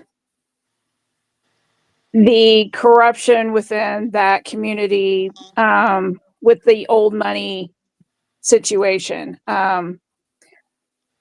You go back and look at like city council notes and things from 20 or 2010 and so forth. They were really in an economic bind. Downtown was pretty much barren, nobody there. And then all of a sudden they started getting trying to get all these grants to do all the trail system and the whole canal park and all that stuff. To me, like, I think the way that a lot of times society, high society, which is, what they consider themselves in Delphi, that uh, neighborhood or whatever, they will try to just, get rid of the riffraff by pushing them out. So what they did is they built this, what they consider a tourist attraction, through meth land. Mm-hmm. And I think it's absolutely started a war. But that war also includes, I've been listening to you about the underworld stuff, and I totally agree with that. I mean, it does exist. It exists.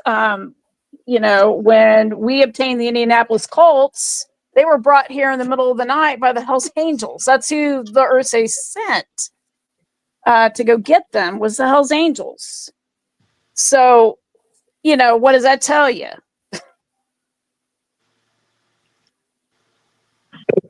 Tells me, why are most of the troll farms also affiliated? I don't know.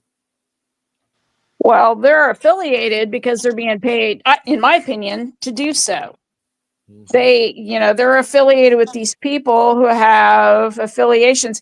I think that people people do things in the dark all the time. So, people with a big name, high in power, I think, use the underworld and their affiliates and whatnot. It's like a weird pyramid scheme thing, or weird pyramid. You know what I mean? It trickles down. So they use those people to go out and do what they need to do to make sure that their vested interests are protected. And that's just how I think it works, in my opinion. Mm-hmm. I can tell you too, I worked for an attorney, a couple of attorneys, but I worked for one. He was very dear to me. He was a very close friend. We became very good friends. And I was an investigator for him. And we did mostly civil stuff and whatnot, but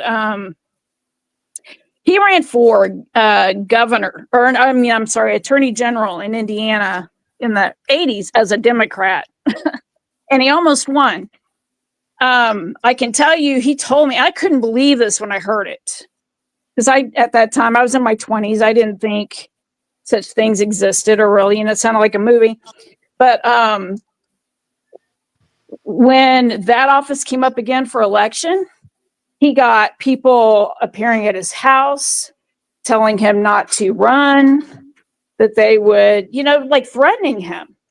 And I thought, really, I was like, oh my God. I mean, I never even thought stuff like that would actually happen, but it does happen.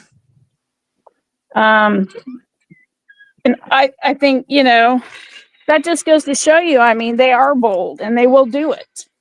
Oh yeah. Yep. Now, are you from Indiana?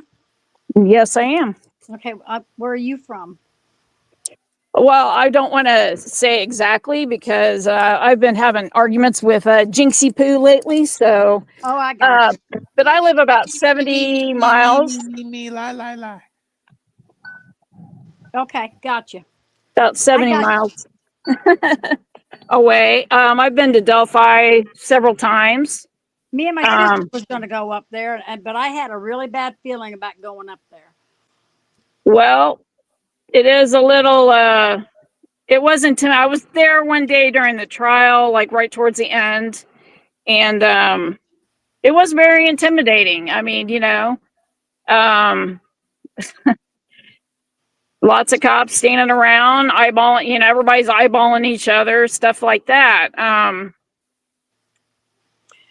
Now, my older daughter, her and her friend went up to Delphi to that bridge before they made it where they fixed it and blocked it. And she crossed it, and it was what, maybe 3 or 4 days after, maybe a month after the girls had passed away. She said that it was really weird feeling out there, and it was so quiet, and all it is a train trestle. And she said that it was, trying to walk across that was real scary. But she said it just felt really weird going across that train trestle. Mm-hmm. So I was going to go up there and just go up there and pay my respects to the girls. But I was being told in my head, do not go up there, so I didn't go up there because it's an hour and 33 minutes away from me. Right, right. I mean, it is intimidating, but there's other counties in this state that are like that as well. I Yeah. could tell you, I got lost one time out in Putnam County, and I was almost out of gas, and the roads out there are real crazy in the country part of that county. I mean, I was actually out there when I was talking to a client when I still worked in law. We're going out there to interview a client about what happened with their claim and whatnot, and then I got turned around leaving there because it's kind of like it's got a weird road system out there. I But know. yeah, I was really really worried about making it out of there without running into a meth operation because it's very rampant in I Putnam know County Terre as Haute well. is Terre Haute's bad. Uh, Yes. and How about Indianapolis is Rensselaer? You ever been up to Rensselaer? It's bad up Yes. there. Rensselaer. Yeah. Yeah. I mean, it's bad. There's a lot of counties out there. It's a lot of places to do that sort of thing. You know, Indiana's got a weird, in my opinion, it's got a weird kind of dark history. I'm a big history buff. I think that a lot of things can be answered by going backwards and looking at history. Mm-hmm. I think you get a really good understanding of kind of the silent mentality, if you will, Yeah. of people, and the powers that be. I mean, you know, it, See, that's my so opinion. see I now, like mean, where me and my sister live, we live in Greenwood, and we're uh right huh. downtown Greenwood, and it's quiet here except for the kids racing up and down the street in their cars. But now, where my sister lives, she lives right 5 minutes east of downtown, and they're trying to build all that up and sell those houses for a lot of money. But it's not going to take that crime away. That just means more people that make more money that can rob. You know, Right. Mm-hmm. I don't know if you're familiar with Indianapolis, Yeah. and there when I was a young girl, we used to go for walks. Me and my friend would walk down 10th Street. I don't know if you know where that street is, but Y- you couldn't pay me to go down 10th Street now. Oh no no no. Yeah. It's I don't. There's a lot of weird things. I gotta tell you too. I always found it interesting, Prof, that in a town of 3,000 people, like in the beginning, oh, we all know each other. They try to paint it into this like Mayberry Oh place. yeah. I live in a town that is also small. It's 10 times as big as far as population as Delphi, but I just I I don't understand. We know everybody, but then nobody knows anybody. You know what I mean? It's like, come on now. Um, Not only that, but I have been alarmed. I looked at crime statistics the other day for them for Carroll County, and back to that city council thing. Like, I could, I think, I mean, I really think that the crime something happened between around actually 2012 or 2013. They went from like zero incidents of like say property crimes, which would be burglaries and arsons and things like that. They went from like really, they reported zero for those years. And then all of a sudden, there's like this, the next year is like 43 incidents like that. What So, year does that start? I think that the statistics that I looked at least the site that I looked at, it showed like 2009, I think was the first year, and it showed zero for 09, 2010, and 2011. It might have been 2012 as well. I can't remember when the spike happened. It was either 2012 or 2013. Then all of a sudden, that there's lines this right up spike. with the meth trafficking then. Yes, exactly. And that's what I think. So something happened there. But also, if you look at the city council notes and you go back through all of that, and believe me, I thought it was going to be super boring to do that, but I've found some interesting stuff out. Right around the time they started trying to get those grants and build that tourism there and build Delphi into this, great place to visit, which I don't know how they're going to do with no hotels, but hey, whatever. That's all of a sudden there's like the spike. So that makes me think that there is a battle going on in that town over land and property, and I wouldn't put it above any of the powers that be there and the well-to-do and the societal people to take matters into their own hands and use some of these. They all know people know what people do there. You know what I mean? So, and a lot of them are related. They just don't claim them. Oh yeah. Yeah. Well, like, when McClellan got out of law school and opened his law office, if you read the release, in the paper about that, if you pull that Carroll County comment, sorry, that's a tongue twister, article up about that, you'll see where he doesn't even claim his father, who was in prison for arson. He just claims his grandparents because his grandparents were prominent. I mean, they just, you know what I mean?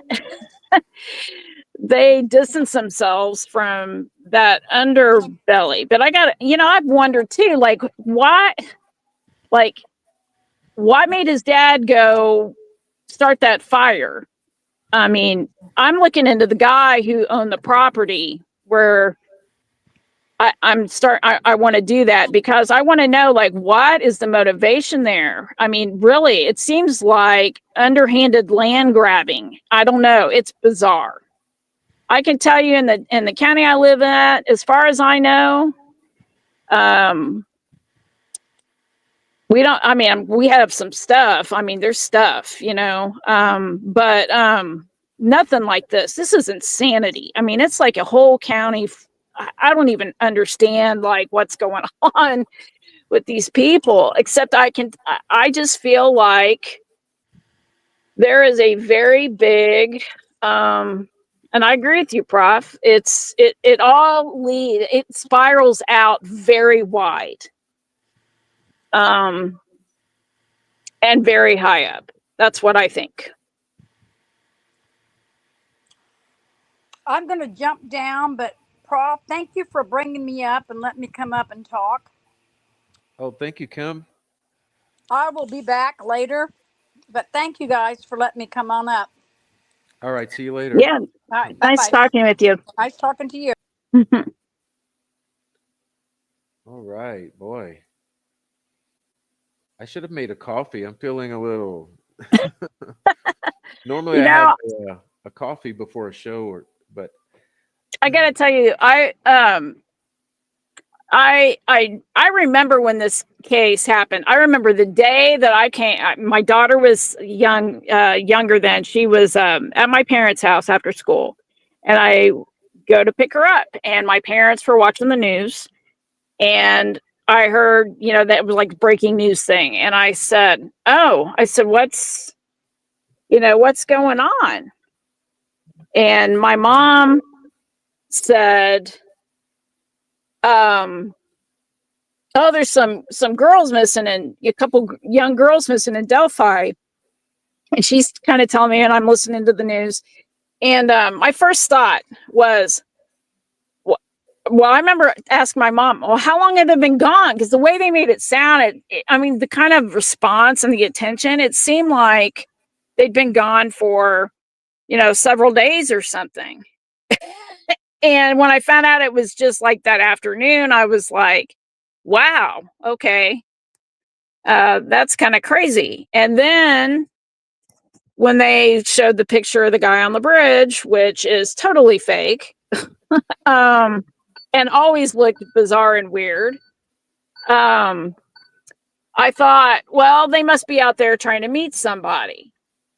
But I'm going to tell you, those pictures never, the video and the pictures, the picture of Abby on the bridge never looked correct. And I really could not put my finger on it. I just knew that it didn't look right. My first thought about that bridge guy video was, number one, when I found out it was an iPhone. I was like, there's no way that's an iPhone. An iPhone never took a video that bad. The fake, the fake video.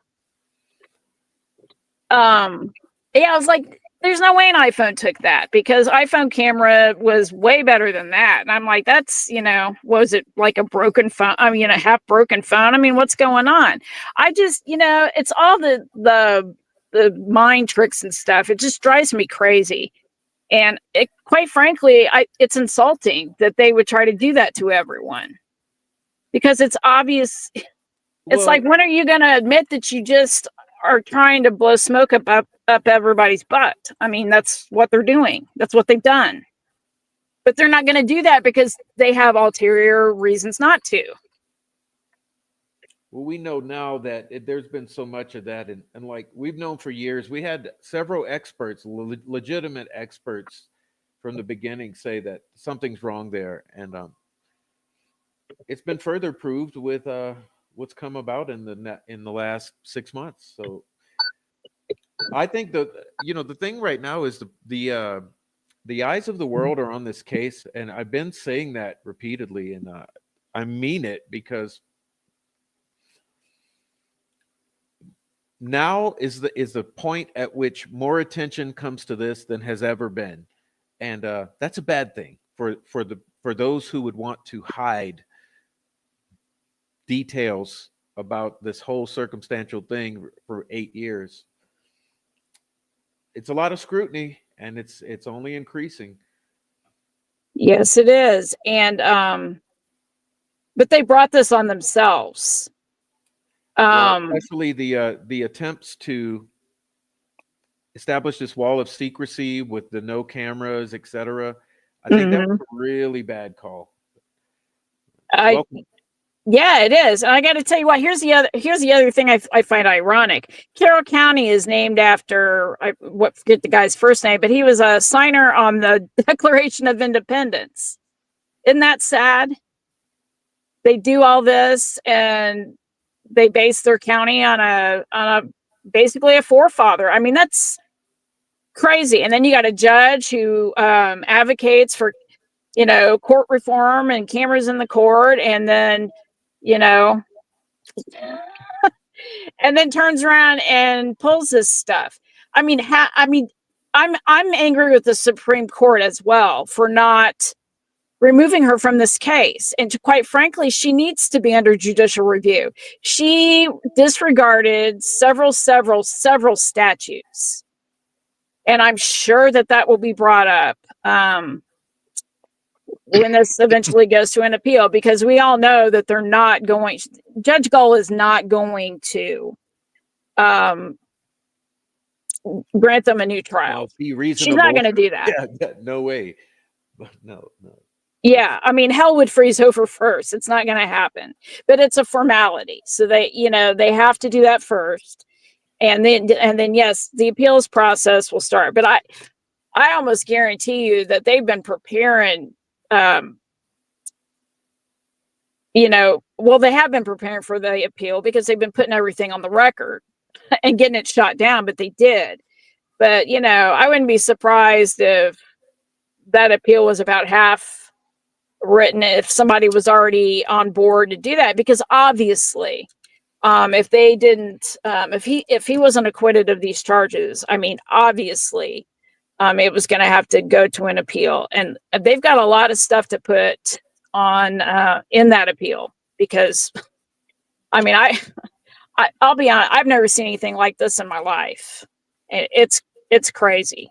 I've seen some weird like court stuff, but this is the craziest thing I've ever Very seen in my life. blatant. It's very blatant. Oh, extremely blatant. It to a like it's unbelievable how blatant, and that's sad and scary. It's like, how much power do these people think they have?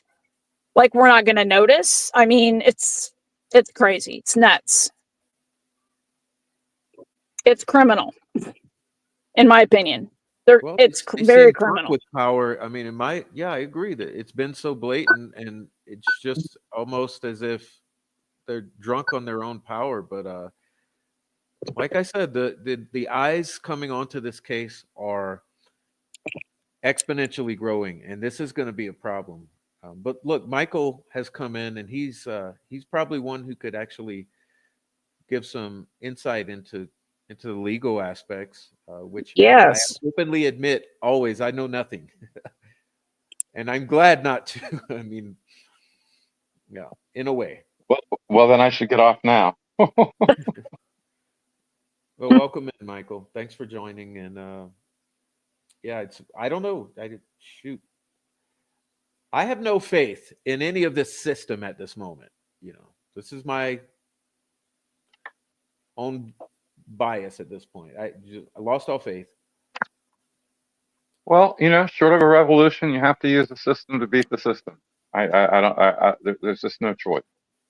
And I can tell you that there are discussions going, and people are gearing up, and people are doing the work to get the appeal going or whatever's next. I mean, there are a few choices, and I've discussed them elsewhere, but there and there are new facts important new facts coming to light pretty much every day. Don't know what can be done with them yet, but some of them are pretty promising. I gotta tell you, Michael, I have a lot of respect for you, and I love the insights that you give, because I mean, people need to be informed. Like, the time for people, people have gotten into this point where, like, you tell them something and they just believe whatever you tell them. And you should never, I mean, you should always question, you should always think about what people are saying. Instead of just going, oh, okay, well, they said it is, so therefore it must be. No, that's not how it is. I hope I hope a lot of things happen. I hope that he winds up getting out, because obviously there was nothing to convict this man, and anything that they say that they have, I was like, well, how would you trust that anyway? These cops, they lied, they withheld discovery, they that right there, that discovery thing really drove me crazy, because it's like they should have been sanctioned for that. I mean, that's not, who can just go a year and a half without producing discovery? I mean, that's crazy. Well, I don't disagree that they were slow with some of the discovery. I'm not sure they turned everything over. I agree with you. Yeah. One of the things that I've been pretty vocal about involved the over recording of the interviews. Oh, And, yes. well, but here's the thing, as Kamala Harris would say, I don't want to do politics, but Kamala Harris has this wonderful expression she uses over and over, and she'll say, "But here's the thing," and you can just hear the prosecutor in her, like, after in closing argument, discussing what the defendant has said, and she'll say, "But here's the thing," and so Mullen, back in March, testified to the two really important facts. One, that they didn't discover that the interviews had been over-recorded until August. Those interviews had been recorded in Mm-hmm. late February. But he also said the normal practice would be for the people who did the interviews to attach the video recordings to their written reports of the interview. And even if the interviews were over-recorded, where are the reports? Yes, that's exactly right. There's something interesting too, in those city council notes that I was telling you about, Prof. Back in, I think it was 2012, they approached the council to get new recording equipment for the police department. It's in there, and they granted that.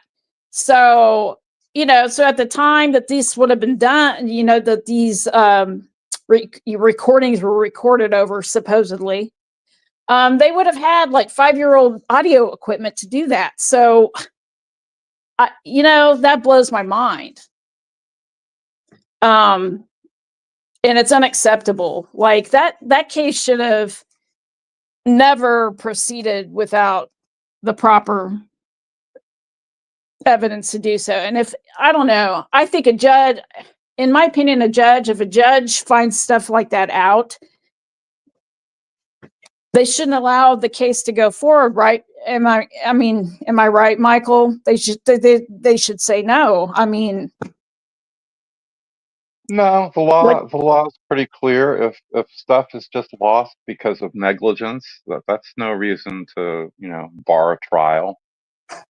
Now, I think it's probably provable that the over-recording wasn't accidental, yes.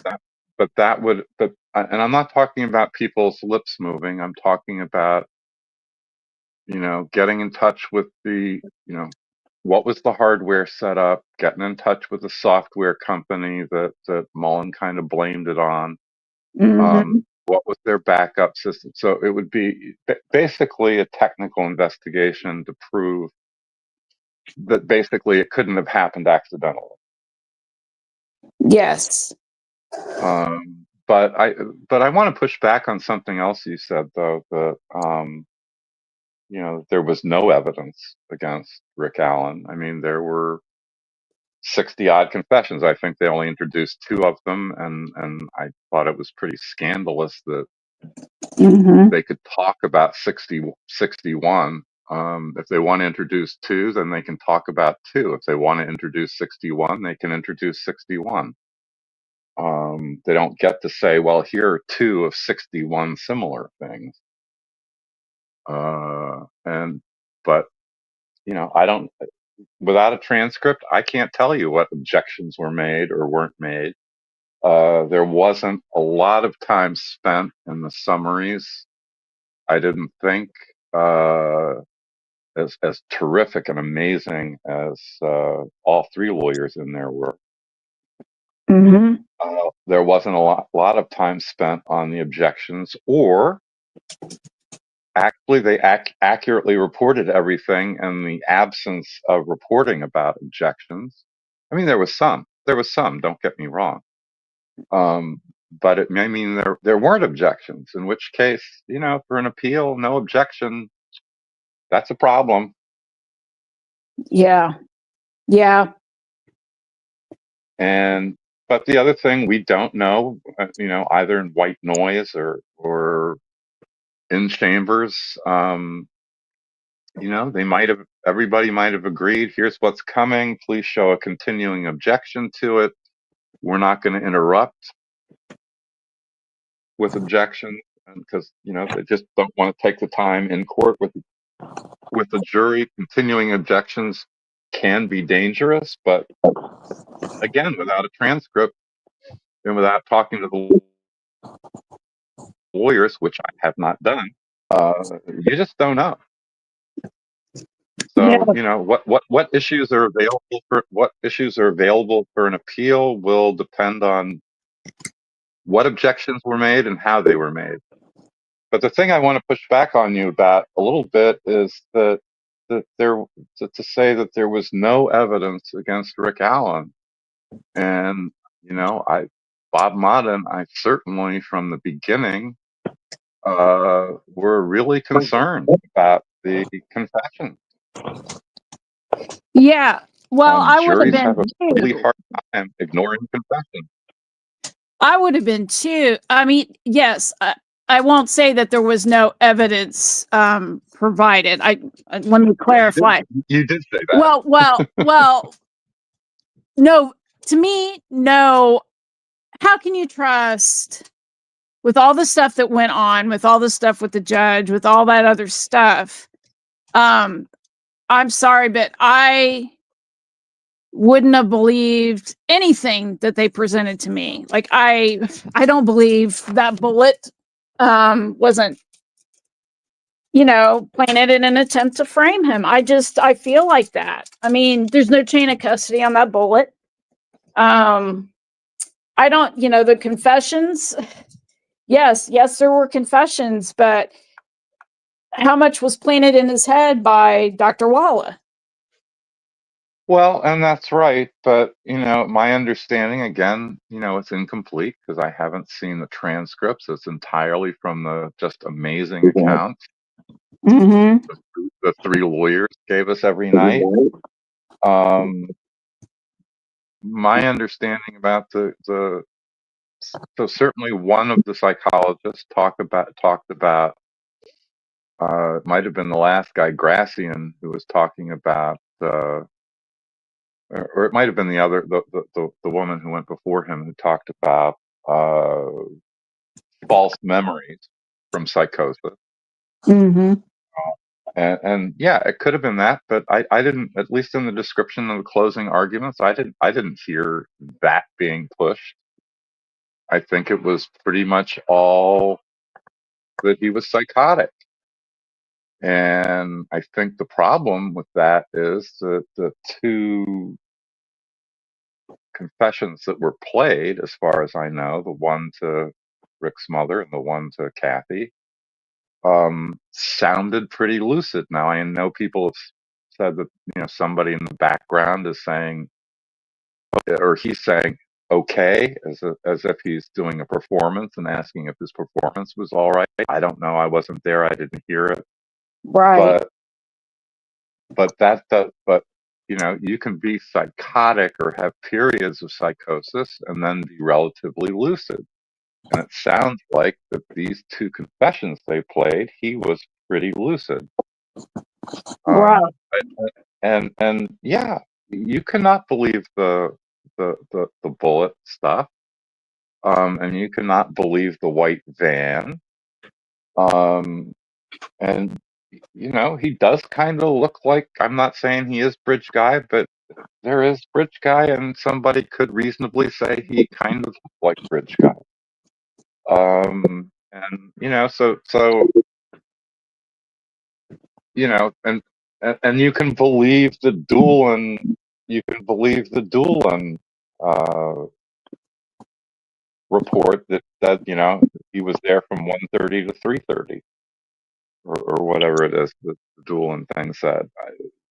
I don't think he was there then. I think he was there earlier, and he in fact saw three girls and not four.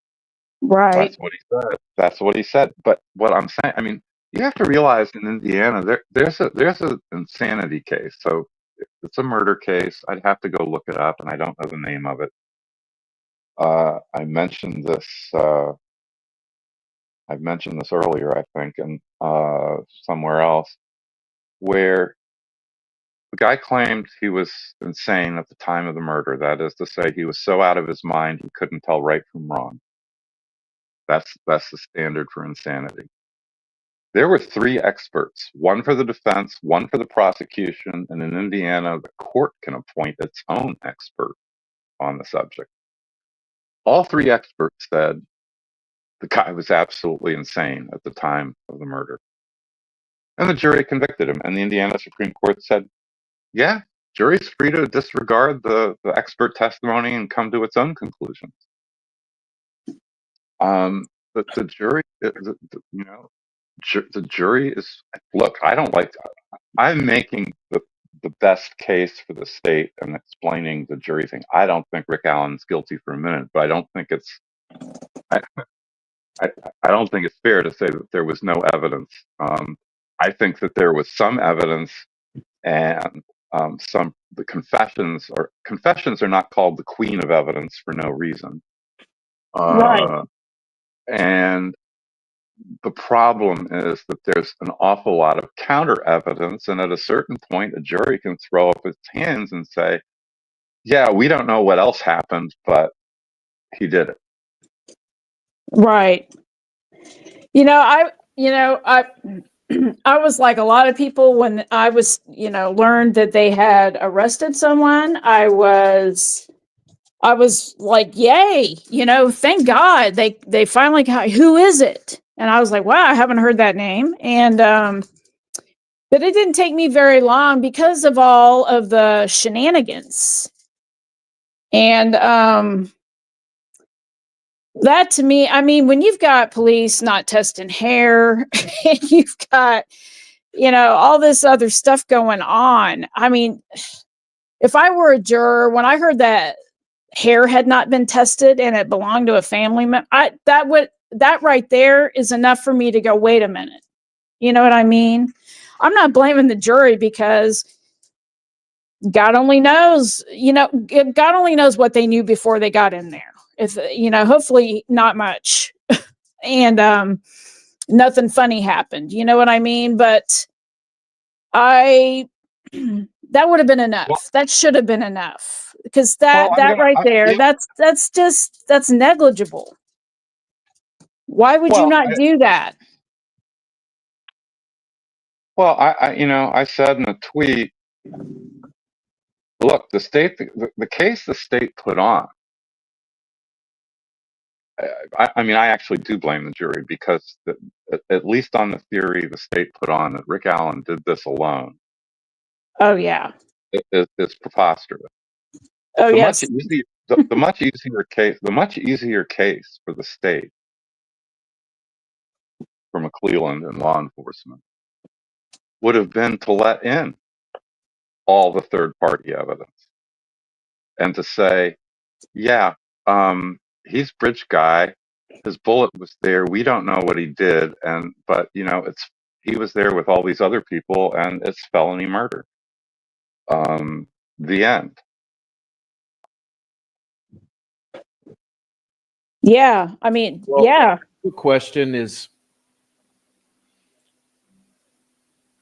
when have you seen, or have you ever seen, a judge force a channel this narrow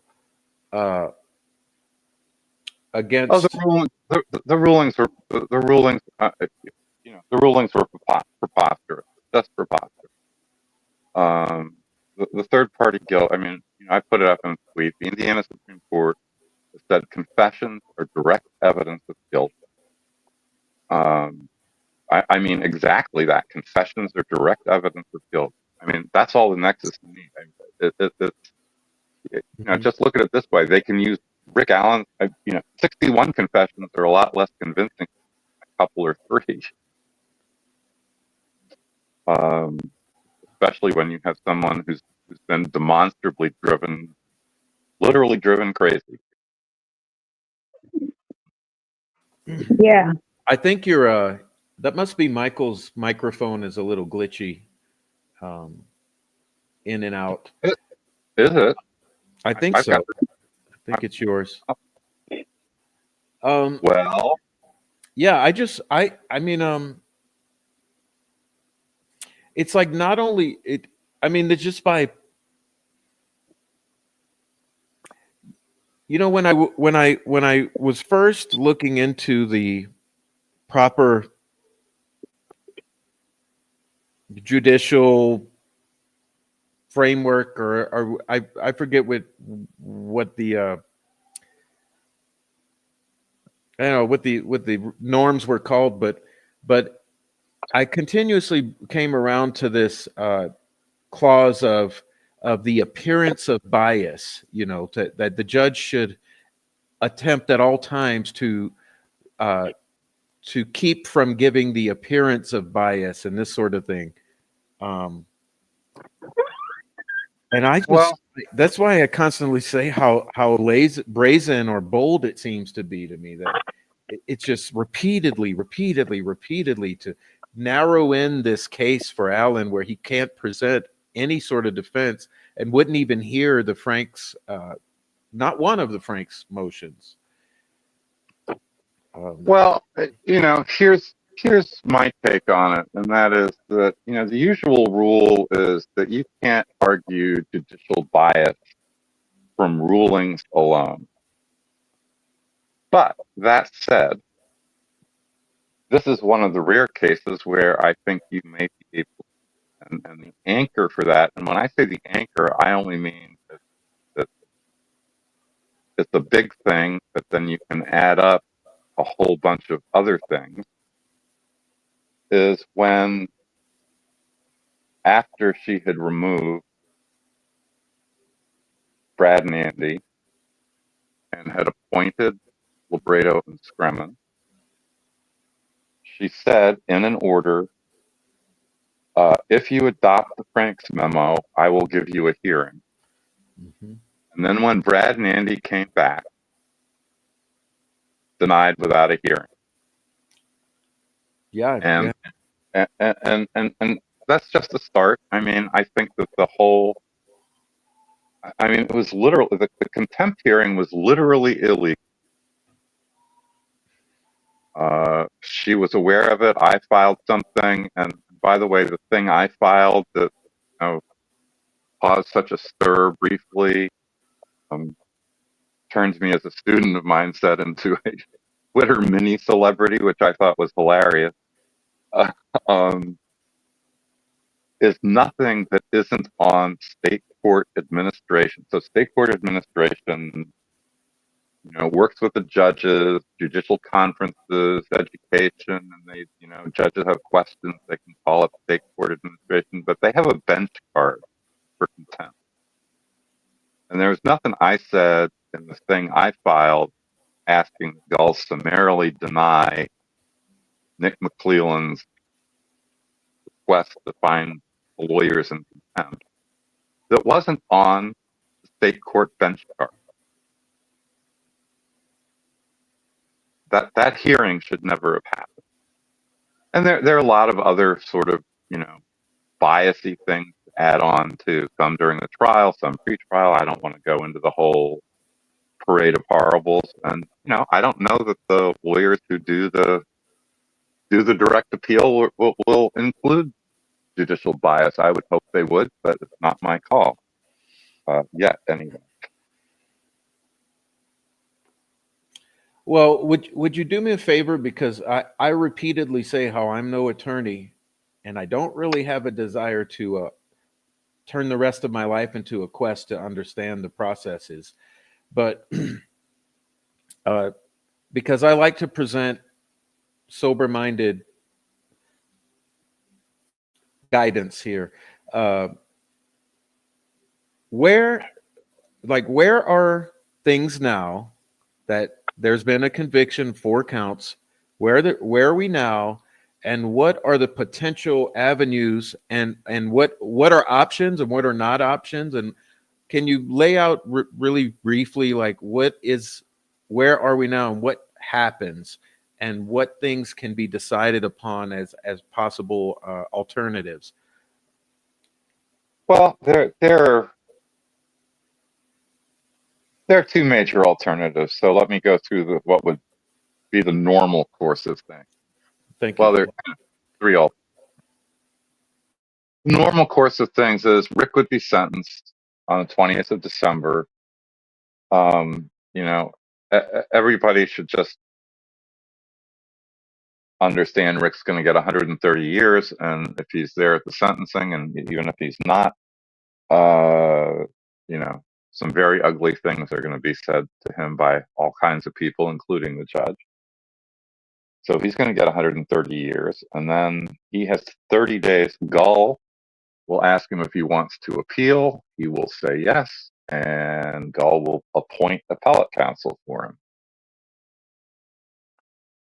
It's possible that she'll ask the Indiana public defender, Amy Carozos in Indianapolis, to appoint somebody, but she has to approve that appointment.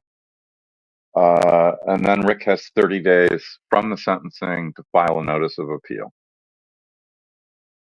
And then it goes into producing the transcript. I'm not going to go through all the time deadlines and everything, but the Court of Appeals, Indiana Court of Appeals, likes to be fast, and this is a giant appeal. Look, I don't expect an appeal to be decided until 2026. When, by the way, Gull will be up for re-election if she's going to run again, which I think is a consideration. But that's kind of option one. I mean, it'll go to the Court of Appeals. The Court of Appeals will issue a decision, and then whoever wins is going to the Indiana Supreme Court on what's called a petition to transfer. That is to say, you ask the Supreme Court to take the case and do something different. Okay, let me back up. Let me back up. I'm sorry. So, have you said both options yet? Or both? No, that's sort of the normal course of things. Okay, let me back up then. So, let's see the points there. So, the attorneys for appellate will be different attorneys than Baldwin and Rozzi, correct? Yep, they're not appellate lawyers. Okay. And so then, Gull will either. Are you saying that she will either appoint those of her choosing, or in any case, she will have to approve the ones who are suggested by the Indiana public defender? Yeah. By public defender. Okay. The Indiana public. Let me tell you, the Indiana public defender is an office in Indianapolis of about 40 lawyers, and their work is almost entirely state post-conviction work, not direct appeals, but state post-conviction work for poor people. Okay. So then my next question is, so you say then it goes to appeal. What is appeal? Well, you take the record and look for the legal errors and point and raise, obviously the big issues are going to be, at least two big issues. They're going to be denial of the 6th and 14th Amendment rights to put on a complete defense. That is to say, keeping out the third-party guilt stuff, and also keeping out the Odinism stuff. And the reason the Odinism stuff is important is that it explains the crime scene. Okay, and so is that in front of Judge Gull or in front of an appellate court? That's in front of the appellate court. The appeal's in front of, so it'll be a 3-judge panel of the Indiana Court of Appeal. Okay, so in other words, new attorneys and then a 3-judge appellate system will review for errors with those appellate attorneys bring. Will there be someone representative of the prosecution there to stand in defense or something like that of the appellate? Yeah, a deputy attorney general from the attorney general's office in the appeals division. Would this be someone who works for the attorney general of Indiana's office or for the county? No, from the attorney general of Indiana in Indianapolis. I was a deputy attorney general, actually. In 9 months, I did 86 cases. Wow. So you know what you're talking about. Well, okay, so I think I understand now, and hopefully our listeners also understand a little more clearly. And then let me let you keep going from there, because I know you were going somewhere with it, but it's all very difficult for those of us who don't know the process here. So there's a much more unusual path that this could take, and discussions are going to be had about whether to do it or not, and it would require permission from the Indiana Court of Appeals. But what you do is, after the notice of appeal is filed, you ask the Court of Appeals to suspend the direct appeal so you can go straight to state post-conviction relief. And state post-conviction relief is about things that aren't in the record. And I've been something of a proponent of the second, more unusual option, because I believe that there is a whole bunch of evidence that needs to be investigated, gathered, pursued before it disappears. I mean, some of it fairly recent, but not all of it. But again, I don't know what the, I don't know what's in 15 terabytes of discovery. I don't know what the defense's own investigation has turned up.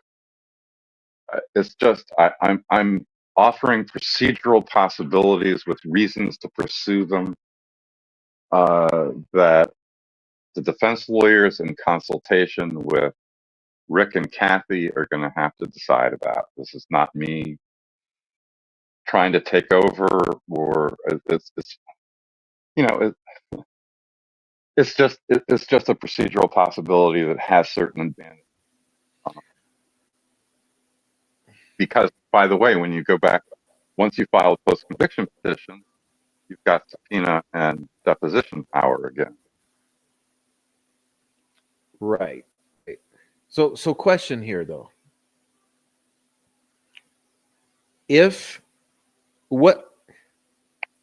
Why do one over the other? In other words,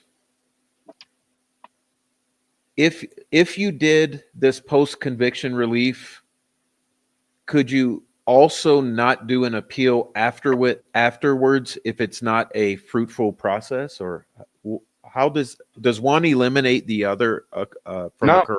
No. Let me be clear. So what you do is you suspend the direct appeal, and then you do the post-conviction case.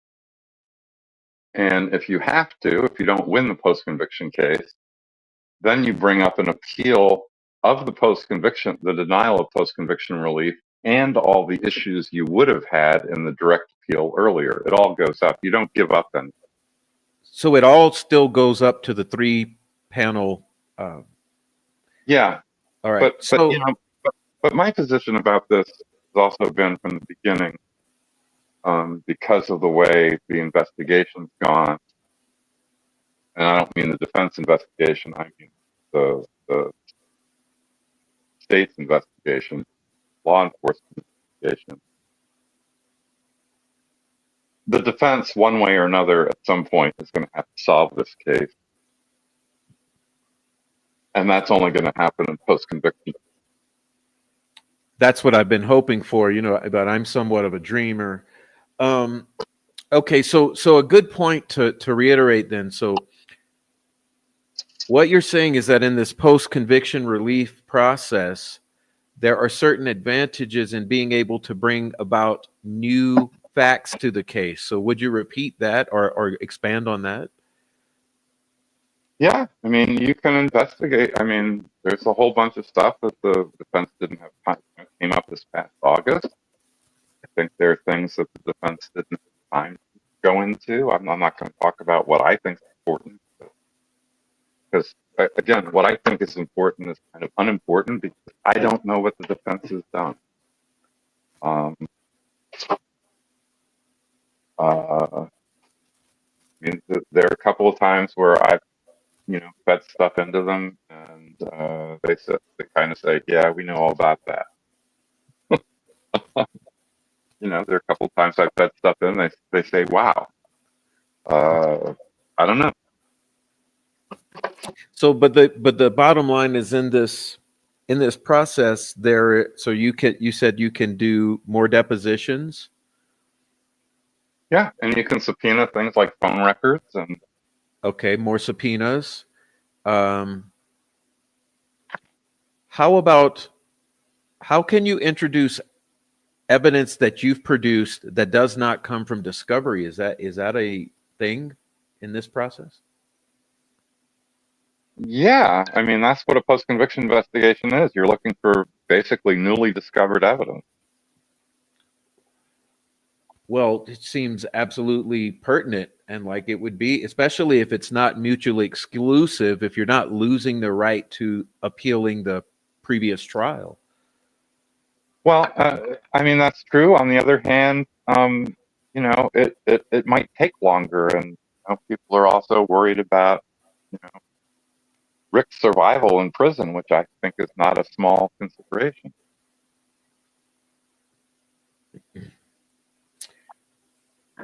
Well, sounds There very. are pluses and minuses to all of it. It sounds interesting to me as far as like this. I think I'm siding with you on this as a complete novice to the whole process, but it sounds like it would be productive and beneficial, and yes, take more time, which is this has its own other set of considerations. But let's see. There's someone has a question specifically for you. I want to put it up here. Say he gets this new trial with 3 superior judges. Can all the other suspects be brought in, been at least 20, 30?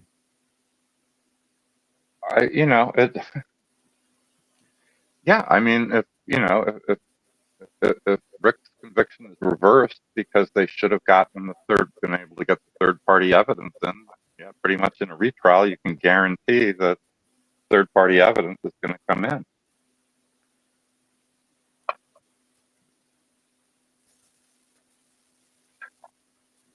Well, there's something I have for you now. This is totally no obligation to answer, of course, but not that you would also not that you would have any specific knowledge, but what's your opinion on the decision and possible reason for the somewhat like a abrupt resting of the defense's case? I mean, I thought that I I'm was not kind of going. shocked. I'm not. It's kind of like I'm not going there. I don't know. I don't know what the defense knows. I don't know what their thought process was for that. I don't know, what other witnesses they had. I've had witnesses. I had a witness at a post-conviction hearing who basically threatened my life if I put him on, and I told the client, and we agreed not to put him on. So I mean, you just have no idea why they arrested me. Just no idea whether it was they were in a box because of a particular witness. It was a tactical decision that they thought they'd put in enough. It really is pointless to second guess what the Yeah, well, I'll say this: I have the right to an opinion, and I've always been right in the middle. Tried to be right in the middle of all this. What I will just say, my opinion is, I was really shocked and disappointed initially, and then I thought, well, obviously, they're the attorneys representing their client. They're gentlemen. Obviously, they did what they thought was best. So, I have to give them that grace. But well, still, here's the deal. I mean, let me defend it then, and why I wasn't. I might have been surprised, but not shocked. And that is, they had just put in the evidence that somebody at 5:45 had plugged in a headphone, and at 10 something had unplugged it. Now, the state's case was entirely that Rick Allen was out of there by 4 o'clock, if you believe Sarah Carbaugh about anything. And basically, I think they were betting. If I had to guess, and then this is just a guess, right? I don't know what they were betting, but looking from the outside in, you've got a jury who's been taking notes like mad. They seem to have been attentive. You would think that with the headphone evidence, nobody could conclude beyond a reasonable doubt that it happened the way the state was telling them. Well, Period. you would The end. think. Yeah. I mean, that's why I was so blindsided by the unanimous verdict. I thought, what Earth? Are we on the same planet here? I'm telling you, the power of confessions. You know, the late arrival of the. You know, I don't believe in the white van at all, but it was there, and it was in evidence, and there wasn't much opposing it. I just think confessions are really hard for people to get past. Agreed. I agree.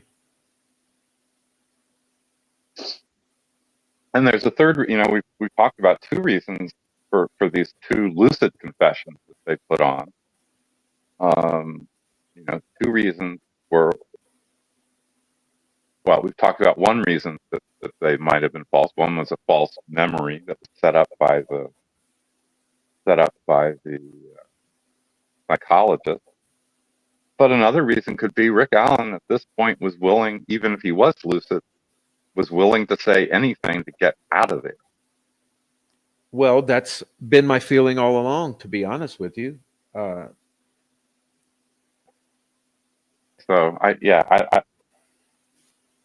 but it's just people have a hard time.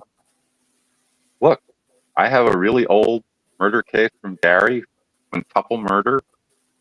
There are two false confessions. They don't match the forensic evidence at all. Jury bought.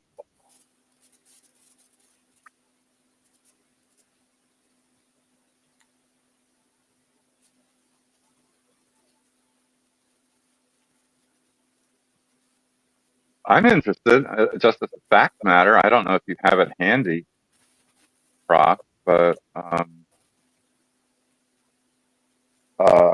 thing that I think it's All Eyes on Delphi on Twitter today. Put up her phone timeline, and as part of that, go off to the Google Doc she created, which is interesting. She put side by side two pictures that were taken of the bridge by Libby, well, by whoever had the phone. And one's kind of a gray picture on the left, and the other's the famous picture of Abby walking on the bridge, which is kind of a golden, fallish, although it's winter, has kind of a golden glow to it. But these things were supposed to, at least according to All Eyes on Delphi's timeline, and according to the text that was, or the, I don't know whether it was a Facebook post or what, but whoever it was said these were put up by the last two photographs by Livy at 2:07. But if you look at them, and again, you look at them, they were taken one right after the other. It's very odd because one is looking way down. One is clearly looking south on the bridge. That's the first one, and the way you can tell is because of the shadows on the rail. Mm-hmm. And then the picture of Abby is taken looking north on the bridge. Mm-hmm. But far, far away, because if you zoom in, so the Curious Luke, I think he's in the chat. I'm not looking at the chat, so I don't know. Put up a high-res version of the grayish picture, which is the one looking south on the bridge. And if you look at that one, there are 5 platforms down there. So they have a long way to go. At 2:07, they've got a long way to go down that bridge. I mean, it's not, somebody suggested, well, you know, Libby just took a picture of the bridge and then turned around and took and then turned around and took a picture of Abby, and it couldn't have happened that way. No, yeah, right. That's the BS. But I think even more so, like, because I've heard various arguments of what you're saying. Okay, so the way to explain the colors is easy in that that's filters. The way to explain what you're talking about, which is how do you travel in 1 minute that amount of distance, there's no way to explain that. and then the most striking thing to me is the questionable provenance or source of that Abbey on the bridge, because as far as we're aware at this point in time, doesn't come from the witnesses or from the victim's phone.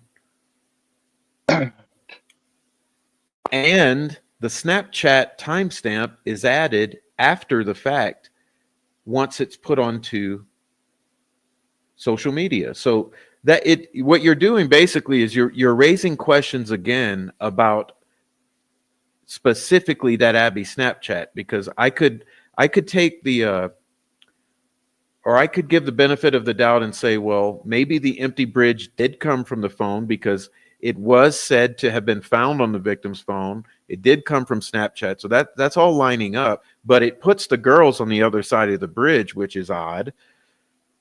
So then the question arises, what is it with that Abby Snapchat? We keep coming back to that one, you know. And I'm waiting. I was hopeful that discovery and defense would produce that at this trial, but it didn't happen. But it's something there. I don't know whether it was in evidence or not. There was my recollection of this, from either Andrews or Bob Mott's summary, was that there was certainly a question about that picture, and as Steve said, he didn't believe he found it on the phone. So I think that was probably offered into evidence. Right. It's in some filings as well, but it's also in the some of the testimony he gave, which these attorneys relayed to us, that it was not on the victim's phone, and there are questions about it after the fact, that basically he found it on the internet, and then he did forensics to it, to what was found on the internet, and discovered that the Snapchat emblem and timestamp was attached to it through Photoshop after it was made. So it just piles on. I don't remember the Photoshop part of it. I don't think he ever admitted Photoshop. No, I don't think the brand Photoshop was mentioned, but some application that can add a graphic of that sort is what I'm meaning by that. My recollection of it is that it was on somebody's, so the person turned it in was some friend, and that it said 7 hours earlier, and the friend put it up at 9 something. Yeah, you're getting into the historical narrative that wasn't from the court system, right? Yeah. Well, it's on the picture. It says 7 hours ago. I mean, the picture I've seen says 7 hours ago or something. Yeah. All I'm trying to get at is let's assume these. I mean, look, I'm relying on all eyes on Delphi's phone timeline, and the phone timeline has these two pictures taken very close to each other just after 2:07, and there is something really wrong. Yeah, but those things are not set in stone, is what I'm getting at. What is set in stone is approximately 2:07 is that empty bridge, and it is found on the victim's phone. So that is something. But the whole thing with the Abby photo is that it's nothing, because it didn't come from it was not found on the victim's phone. It was found on the internet. It's known that 7 hours ago stamp was placed on it after the fact. the story about it is that it was screenshot by a friend of the friend, and then it spread by. There's all this narrative around it. I think it has. My understanding of the way Snapchat works is if you don't download, so if you don't download the picture yourself, it's not on your phone. Now that may be a completely mistaken understanding of how Snapchat works. I'm not on Snapchat, so I don't know. I can get on it and try it out myself, but I don't know that it works now the way it did in 2017. My way of thinking, it's entirely possible that the picture of Abby was taken and not downloaded to the phone, just went to Snapchat, and that's why it wasn't on the phone. I don't know. But I use these three experts that three of us out here in the world have conferred with, who also add the fact that in their expert opinion, there's evidence of tampering or photoshopping. So I compound that with all of these other facts, and it really establishes some questions about it overall. Like where does it come from? Where does it come from? I think it's something that needs exploring, because it would mean a lot. And I get what's concerning you is you're considering that it is legitimate and there's a time discrepancy here. And Yeah. but I've always thought there was a time discrepancy just due to the fact that that 2:07 time comes from 7 hours ago. But 7 hours ago is a guesstimate. It's a rough. If you were a Snapchat user back then, you don't get specific to the minute times. So it might say an hour ago, but it might have actually been 53 minutes. You know what I mean? Because that I understand, but the first picture without, so the picture looking south on the bridge, I mean, that's 2:07. So if I mean, and by any account, I mean, if you want to say that the world becomes very strange if you want to say the picture of Abby was taken before the other picture, the empty bridge looking south. If you want to say that happened, that's extremely weird. So you have. No, I'm pretty confident that it was uploaded from a secondary device somewhere else in the world. That's my theory on how it comes about into this discussion. Well, all I'm saying is I think it's beneficial to Rick's case just to take them as real wherever it came from. They're right after each other. There's a distinct problem with the timeline there. It's another problem with the timeline. And, I don't know what the... I think that there are indications that the Libby, the Abby picture has been photoshopped. Something about the shoes, I don't think the shadow quite matches. Someone would have to do a really interesting expert analysis of the angle of what shadow there is on her versus the shadows on the trees. I think those are off, but it's not something I can do. Oh, I've got one of those I'd gladly send you. I have several. We've conferred with several. I understand. I understand. Yeah. My point is let's assume they're both kind of 2:07ish. I mean, you got I get the point you're making. I don't think, I think it would be an interesting point, but it more so in that it raises an impossibility. How do they both, let's just, for argument's sake, say that they both occurred at 2:07. Then the question is how, because it's literally pretty much impossible. And what I'm saying, what I'm saying is that if you're making an argument to the jury about this stuff, that what you don't need to know how it happened, why it happened. You just need to be able to, it would be nice to know, don't get me wrong, but you can certainly argue you can't trust anything that comes off this phone. Well, that's where I'd be glad to agree. I mean, Well, I mean, I've got a problem. I've got a recent from the testimony. I haven't gone and I think he's an expert, but from the testimony at trial, I've got a real problem with the enhancement of Bridge Guy. And my problem with the enhancement of Bridge Guy is, by all accounts, and again, I'm not an expert. Somebody maybe can explain it and why it works. But to my way of thinking, Bridge Guy is at about a 30-degree angle in the enhanced version from the camera. mm-hmm. About. I mean, that's just a guess. And if somebody wants to say it's 25 or 40, 45, whatever.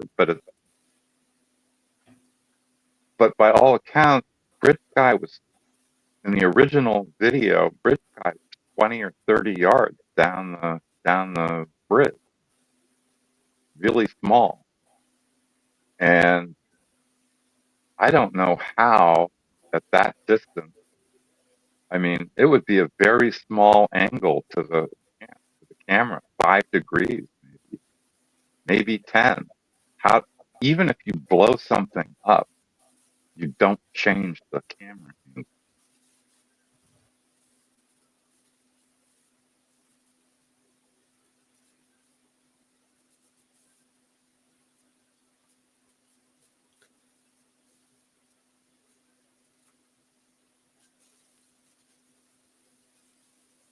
Yeah, the shadows may not match in the I agree. I don't know, but for me the camera angle's the bigger thing. And the other thing is you can tell there's a forked tree behind Bridge Guy, so you can place him exactly on the bridge. There's a forked tree and a platform, and you can see that in other pictures. So you know Yeah. exactly. That's been another thing that's always been such a question, because we could never find that tree, even going out there. And I think someone's done some work, and I don't want to get specific about it because I'll mess it up, but I think that they inverted the image possibly and then found the match for the tree. But it's just a bunch of monkey business, man. I'm sorry. It's Well, if they inverted the image, then it's looking on the bridge. But then there's the space timeline doesn't work, and all I can say is I have to think that this jury just threw up its hands. I mean, I threw up its hands and said, we think he's Bridge Guy. We got these confessions. There's the bullet. There's an argument about that. He puts himself there at the right time, except it's the wrong. Even if it's the right time, it's the wrong time. And there's an interesting question. Maybe somebody knows. The muddy and bloody guy. He was really only muddy, but Sarah Carbog wants that he was bloody as well later. He never shows up on the Hoosier Harvest Tour camera. Now, it would be an interesting question that I don't think anybody's answered. Is that camera motion activated, and would a person, not activate the camera, and that's why he doesn't show up on the camera if he's walking down? If the idea is Rick Allen walked out of the crime scene onto 300 and then walked down 300 to his car, why isn't he on the Hoosier Harvest Store camera walking down there? One explanation is that it's motion activated basically by cars, and that a person walking would not activate. I don't know. It's just always killed me. That whole thing has always killed me too. That person does not appear on that camera. Well, but it bothers me too. But all I'm saying is there are these things that need and there are innocent explanations. Well, but there's also 500 other of them in this entire thing from day one with all of the things that have been said and brought forward. I think that's the magnetism of this case to people who are intellectually curious when they get into it. They say, "My God, how many coincidences and conundrums are there?" You know, Yeah, but it worked the other way too. I mean, the people who are ranting on, people who are ranting on other channels about Rick Allen being guilty. I mean, they're talking about coincidences too, the confessions, the Doolin statement, the bullet, the apparent resemblance to the bridge guy, even though nobody in town for 5 years said he looked like bridge guy, even though there was a $250,000 reward. But people on the other side are saying, well, but there are all these other coincidences. So I look, people have accused me of, oh, you're just pushing the defense narrative. No, I mean, there's a case there. I think it's a crap case, and I can tell you why. But you can't pretend that there's no case against Rick Allen.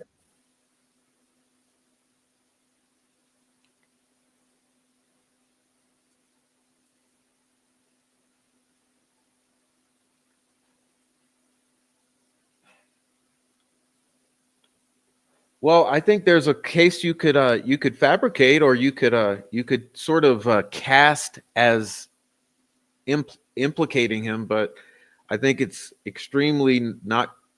It's not compelling. It's extremely weak, in my opinion. But I'm not a juror, and that's the funny thing is, I've been trying to come to terms with what happened with this jury, and I just think it's a combination of all of the above. It's the confessions, some of them, and then you have the entire law enforcement pointing at him.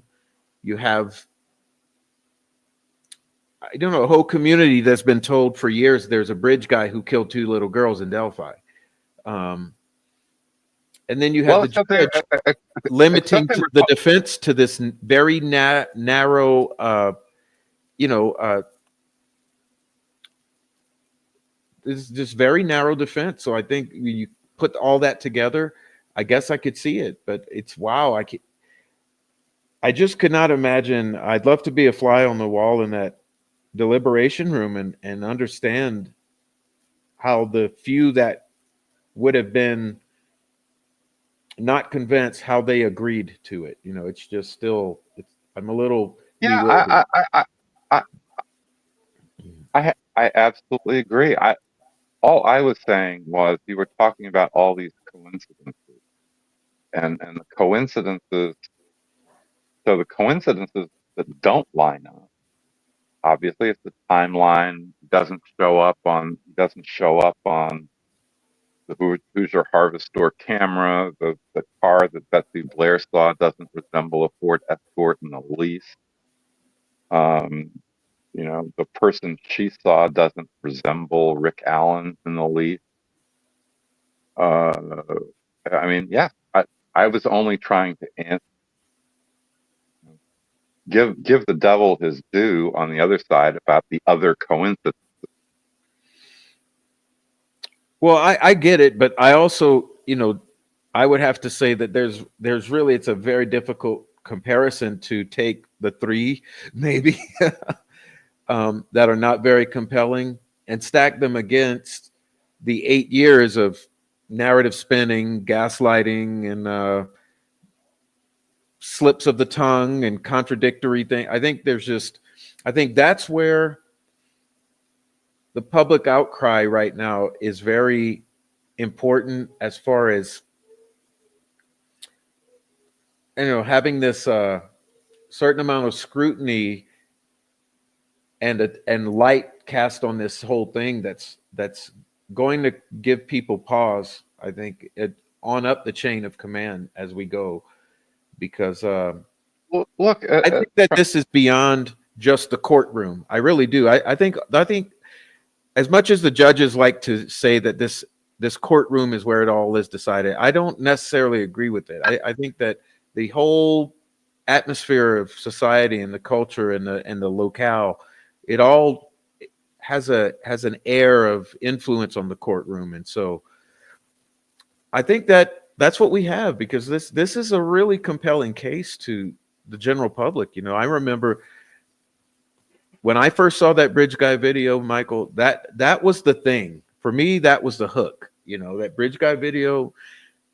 I just could not fathom that existed, and what a mystery that was, and how compelling and intriguing it was. And you just couldn't understand how in a small town of 3,000 people that video would exist, and then it goes on and on for years. So I think it's similar. Now we have our second layer of bridge guy, which is the trial of Richard Allen.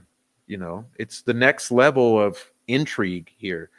And every day, more and more people are looking.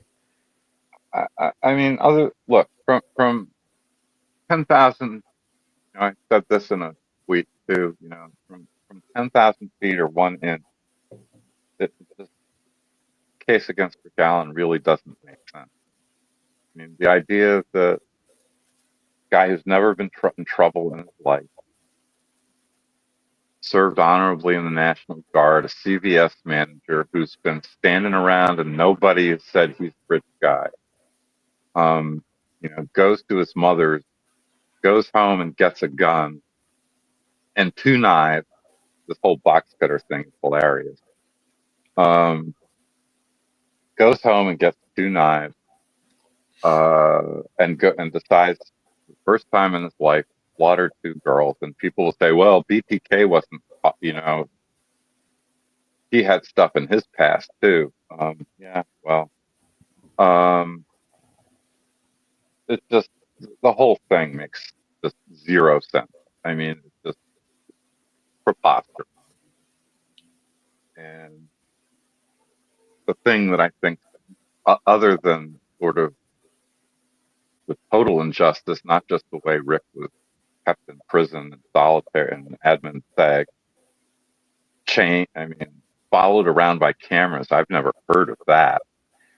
Well, I'm glad you're touching on this, Michael, because this is another whole thing regarding his constitutional rights for me, is that you have a pretrial detainee and all that you've just said. He's in solitary and he's paraded around and followed with a camera. He's got a shock vest on. Well, there's actually a case, Bell v. Wolfish from 1979, so it's not new.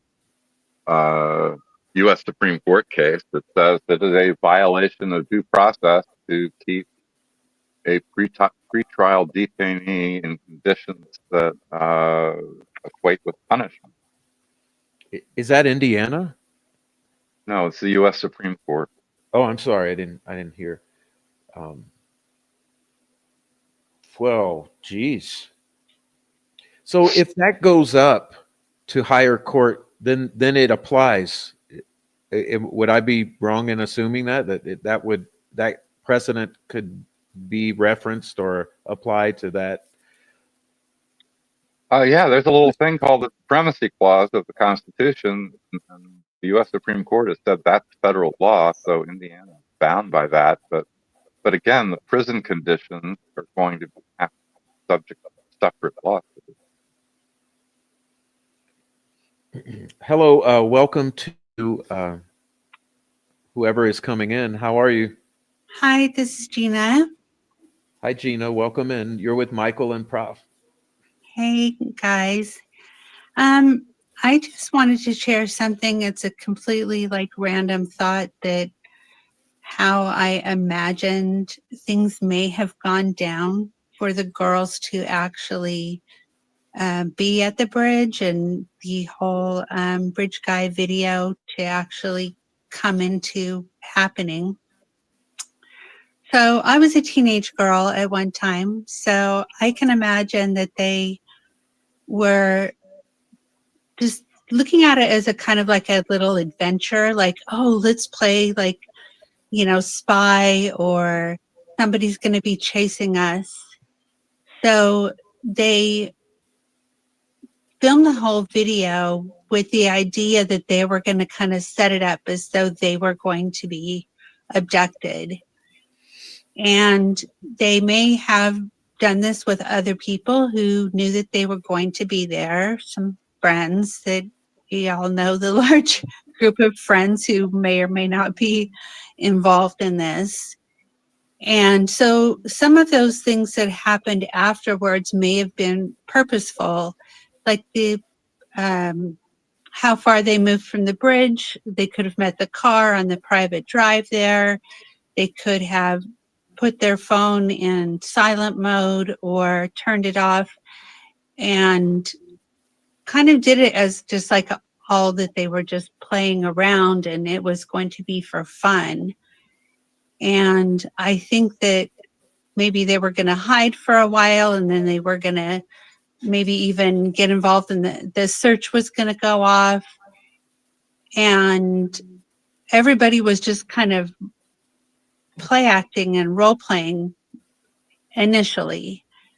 But as the night wore on, other things, other people got involved, and the events that we know now played out took place. So that's just one theory that I kind of can put a lot of the pieces together as to how they might have filmed it, why they might have said what they were saying. Maybe they would just thought they were playing a game and going on a big adventure, and it didn't end well.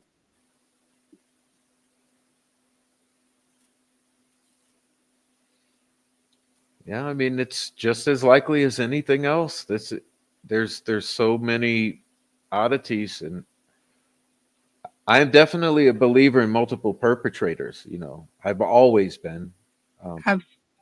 Absolutely. And I think that the girls could have been lured there under the guise of fun and play acting to get them compliant and cooperative, to move to other locations, to turning their phone off, you know, all of those things.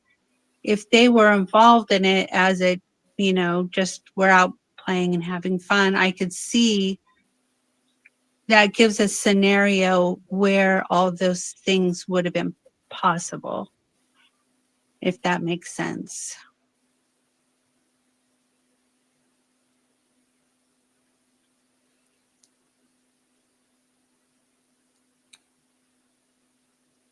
Well, Michael.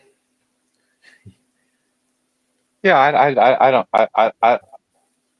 They were taking pictures in the car before. I think if there were anybody else there, there would. If there were friends there, there would have been pictures of them. I don't think there were other friends there. Oh, you're cutting out real bad, Mike. I said I don't think that there were other pictures. I don't think there were other friends there. There would have been pictures of friends if there were other friends there. That doesn't fly with me, but that doesn't mean it's impossible. Yeah, I'm not able to really hear it too. I guess the way I've worked it out in my mind is that maybe some of their friends took that private drive in, or possibly parked over at the cemetery and then walked down and across that way. And they kind of set it up like, hey, let's pretend you're kidnapped and pretend somebody's chasing us, and oh my gosh, he's gonna get us, and okay, well, you know, turn your phone off. We don't want anyone to know where you are. And, you know, they could have just been hanging out, having fun, except then the people who had a different purpose, which was to actually hurt the girls, would have been able to get them there, at least under that guise, without a lot of struggle, because it sounds like the murders did not happen until very late in the night. So just a random theory that, you know, puts a lot more pieces together in my head is how you would get two girls to do that. Yeah. Well, So go ahead. I'm sorry, Mike. So what's your explanation for the obviously adult male voice saying down the hill? Say that again. What's your explanation for the adult male voice, the audio saying down the hill? Well, one of the random things that I had heard her sister say was something about that it was our audio. So again, I think that that's very likely was tampered with or added in. I agree with that. I do agree with that. Yeah. But I mean, they could have. how old was James Chadwell at the time? How old was Chadwell? I'm not really sure. Is that the boyfriend? No, Chadwell. Never mind. It's okay. He was young, but he wasn't as young as the little teenagers. But Yeah. for me, that voice sounds very reminiscent, or closer to his voice. But I agree, it is enhanced or tampered with, and there's been some various stories about how that audio came about. That it's a reconstruction, not an original, and blah blah blah blah. I think all your points are good. I mean, it's not anything new either, because for years Raffi was talking about how he thought that something similar took place, and where a bunch of these local criminal young types, 17, 18, 19, 20, tricked the girls into participating in some sort of faux horror game, hunting game, or whatever game, or and that they sort of brought it real life as it progressed. But I mean, I'm not intending to be rude to you at all, so please don't be offended. I'm to the point these days where I don't see much value in all of the what ifs, because I think that, like, it's so hard. Anything we can't prove is just absolutely, it's an impossibility, but there's so much we can look at that are these nuggets of evidence. And like I'm saying, the one place I see that it would have, like something like that would matter, is that it all lends itself to the fact that more would know, more would have been involved, Yeah. more would have traded, more would have knowledge. And you would think secrets like that are hard to keep, that if you had 3 involved, then obviously probably 6 are going to know at a minimum, because everyone's going to tell someone eventually. So I'm still waiting for this world to turn this case inside out, and for people to talk, or someone to understand that it'd be easier to live the rest of their life by getting it off their chest. Because there were people out there, we all know, who were out there the 12 hours before, the 24 hours before, the 3 hours before. Right. Who's going to talk? I think it's something like this. It's a group of people, a lot of young ones, and I don't think it would surprise anyone. And yeah, in my opinion, the youngest ones of the crowd who have a very much public-facing position right now is probably being coerced, if not, even abused and used in a way to keep them connected and silent and safe at the same time. Because, like you said, it is all those people who are adult and dangerous. So playing along with the game now is probably a benefit, because the alternative is probably not being in the same place as your friends. Yeah.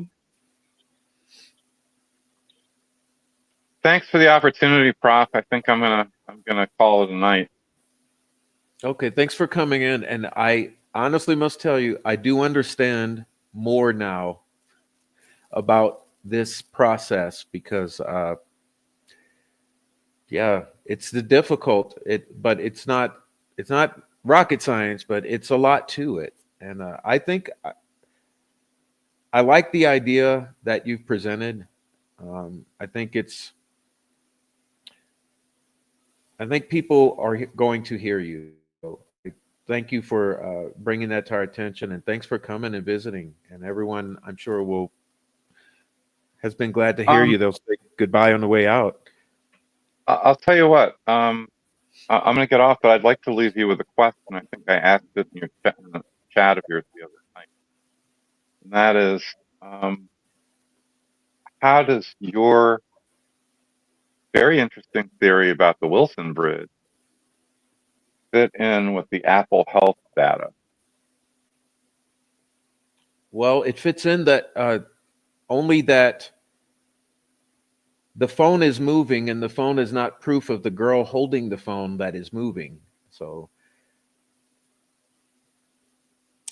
I don't have an explanation that the girl is holding the victim is holding the phone, and it explains that Apple Health data. I think Okay. I think if you watch the Eye of Apophis video about, have you seen that about the Apple Health data? I have, and I have Apophis, very interesting, very slick, and very ambiguous.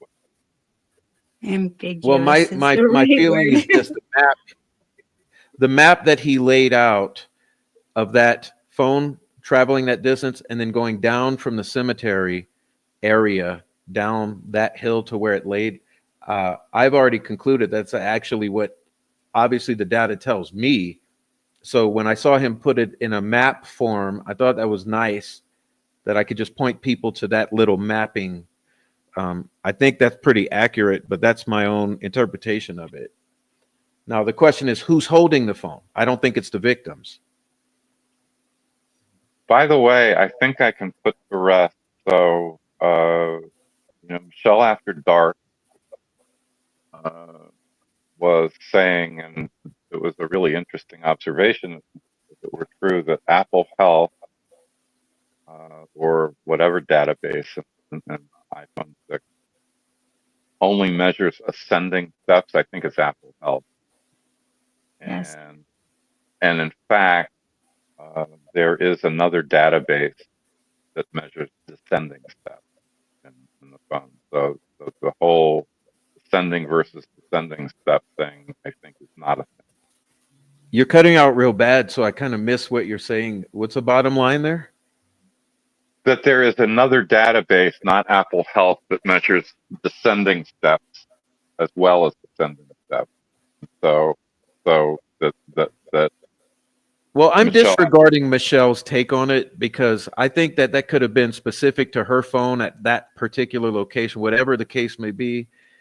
I just see that it's an impossibility that you ascend 2 flights of steps or 20 feet.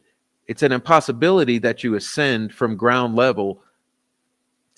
In other words, you can't go that high to where the phone was found. You know what I mean? I think Michelle was saying she's going to try throwing it up in a tree to see if that makes a difference.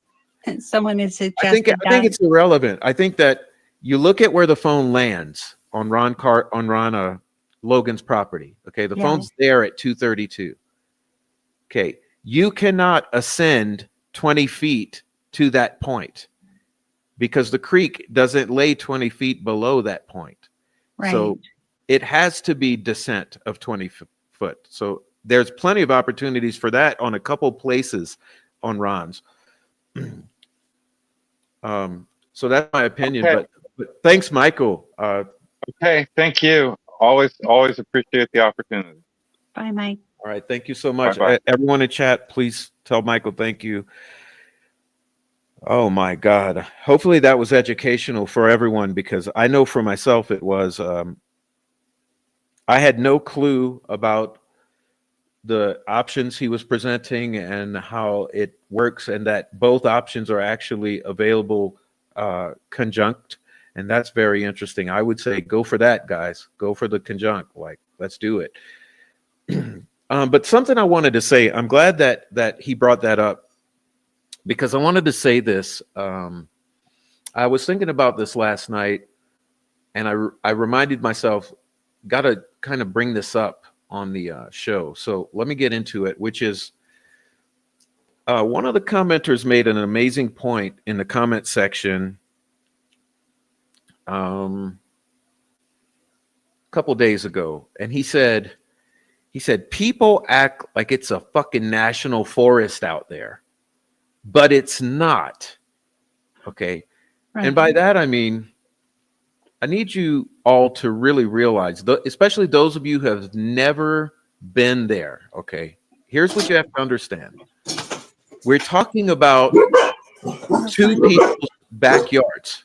I'm going to mute you for a second. Yeah, thank you. We're talking about two backyards. Okay, let me remove her sets for a second.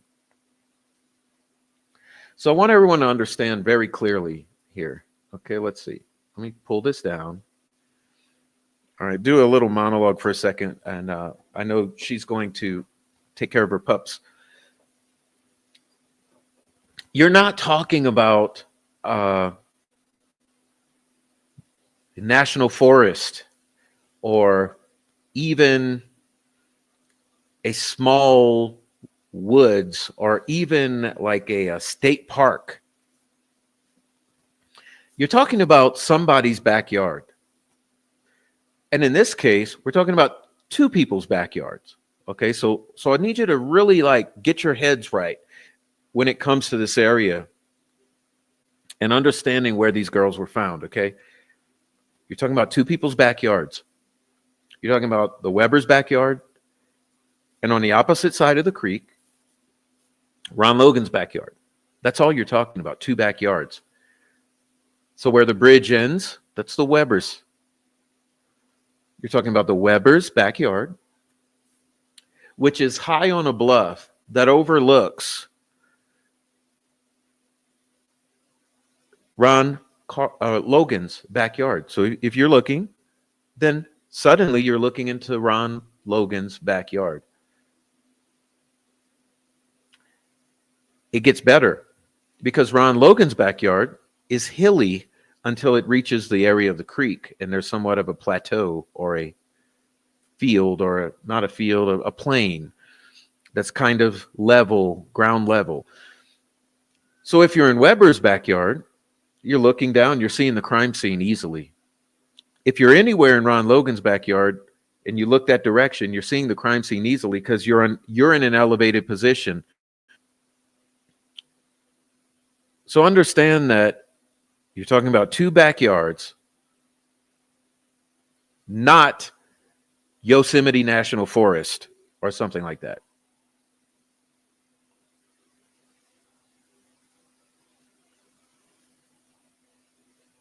So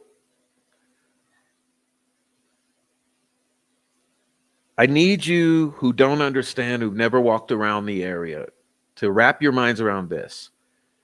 You got two girls that they want you to believe are there at 3:30 or 2:30 or 3 or 4. Several hours of daylight. Family is there looking. Okay. The entire overnight, they say, searchers are there looking. Okay. 6 a.m. the next morning. Okay. You get sunrise coming. You get tons of searchers coming. 7, 8, 9, 10, 11, 12. Daylight. Hours and 6 hours of daylight right there. Plus the other hours from the day before. To search two backyards. Do you understand the level of insanity? Yeah, it's not the Black Forest. It's not the San Juan Forest. Okay. It's not the National Forest. It's not a state park forest. It's not your local forest. It's two backyards, both of which have elevated positions, and the girls were found on a lower position. Any of you who have ever, I don't know, been hunting, been sightseeing, hiking, you know that when you're in an elevated position, it's an advantage. You can see everything below you very easily. The girls were not covered with sticks to hide their bodies. All you have to do, go see for yourself the crime scene photos, wherever you can find them. You'll see for yourself. Those bodies do not, the sticks do not cover the bodies. There's no leaves covering the bodies. The bodies are both very white, one of which is fully nude, which would stick out like a lighthouse to any flashlight or any eyes on a brown leaf litter down in Forest Floor in February.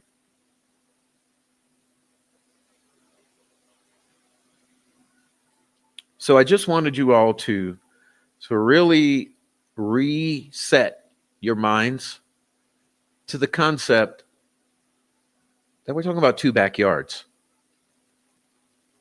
All right. So, yeah, that being said, I'm going to bring the guest back. And anyone else who wants to join, do it now because we'll be getting off soon. Okay. So let's bring her back. All right. See if the doggies has stopped. Hello? Yes, the doggies have stopped. Awesome. Okay, great. Well, welcome back. So did you hear what I was saying about the Yes. layout there? Yeah. Yes, and I grew up in a rural area recently after growing up in Los Angeles. Avid hiker, been all over the United States, and I the thing that comes to mind when you're saying that is this is somebody who's familiar with it. This isn't a random location to anybody, so it's somebody who has to be used to walking that land for all of this to make Well, sense to be there. here's what I'd say to that.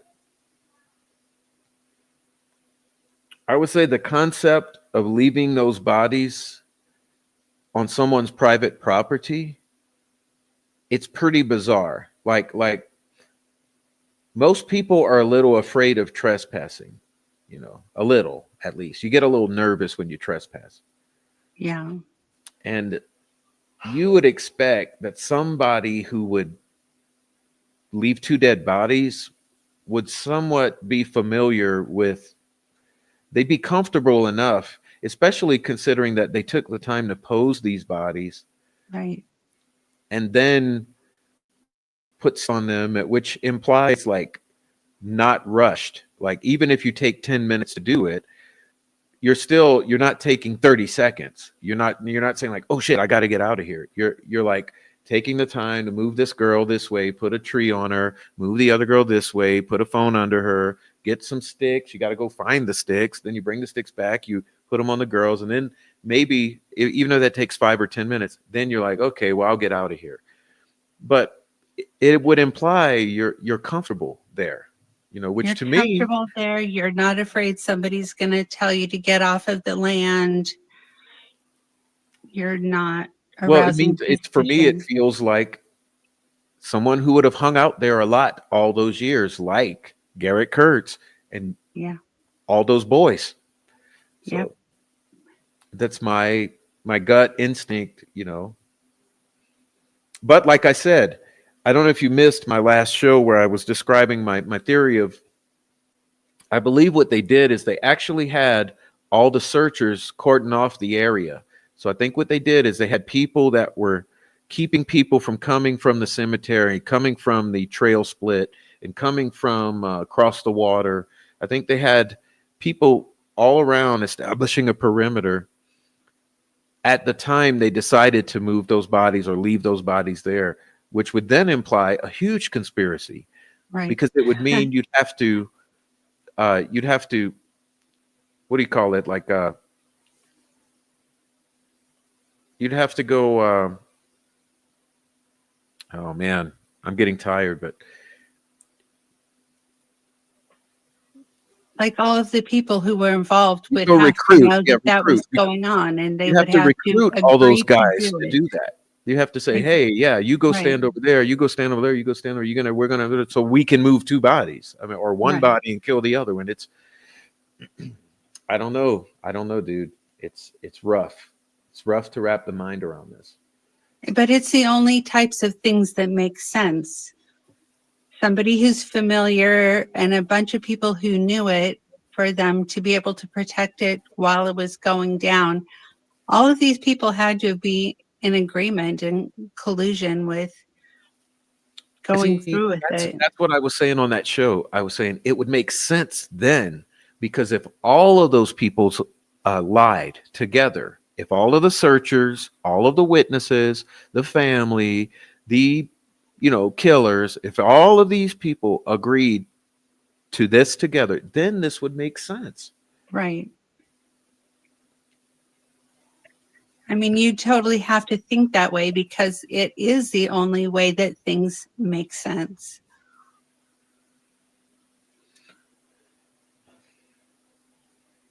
No one wants to I'm tired of the gaslighting, the threats. It's like no one wants to think shit like this and believe shit and imagine that this happened this way. But you're deducing, you're reverse engineering, you're looking at what's there, and it begins to look like something like this, which would be complex. Yeah. Yeah, if somebody had the ideas ahead of time, somebody notified people ahead of time, people went through it with it actually happening, and people protected it and spun a story around it to keep it going. It's what it smells like. I mean, like I said, all the speculating in the world, it'll never solve the Yeah. problem, but it's just what it looks like and feels like.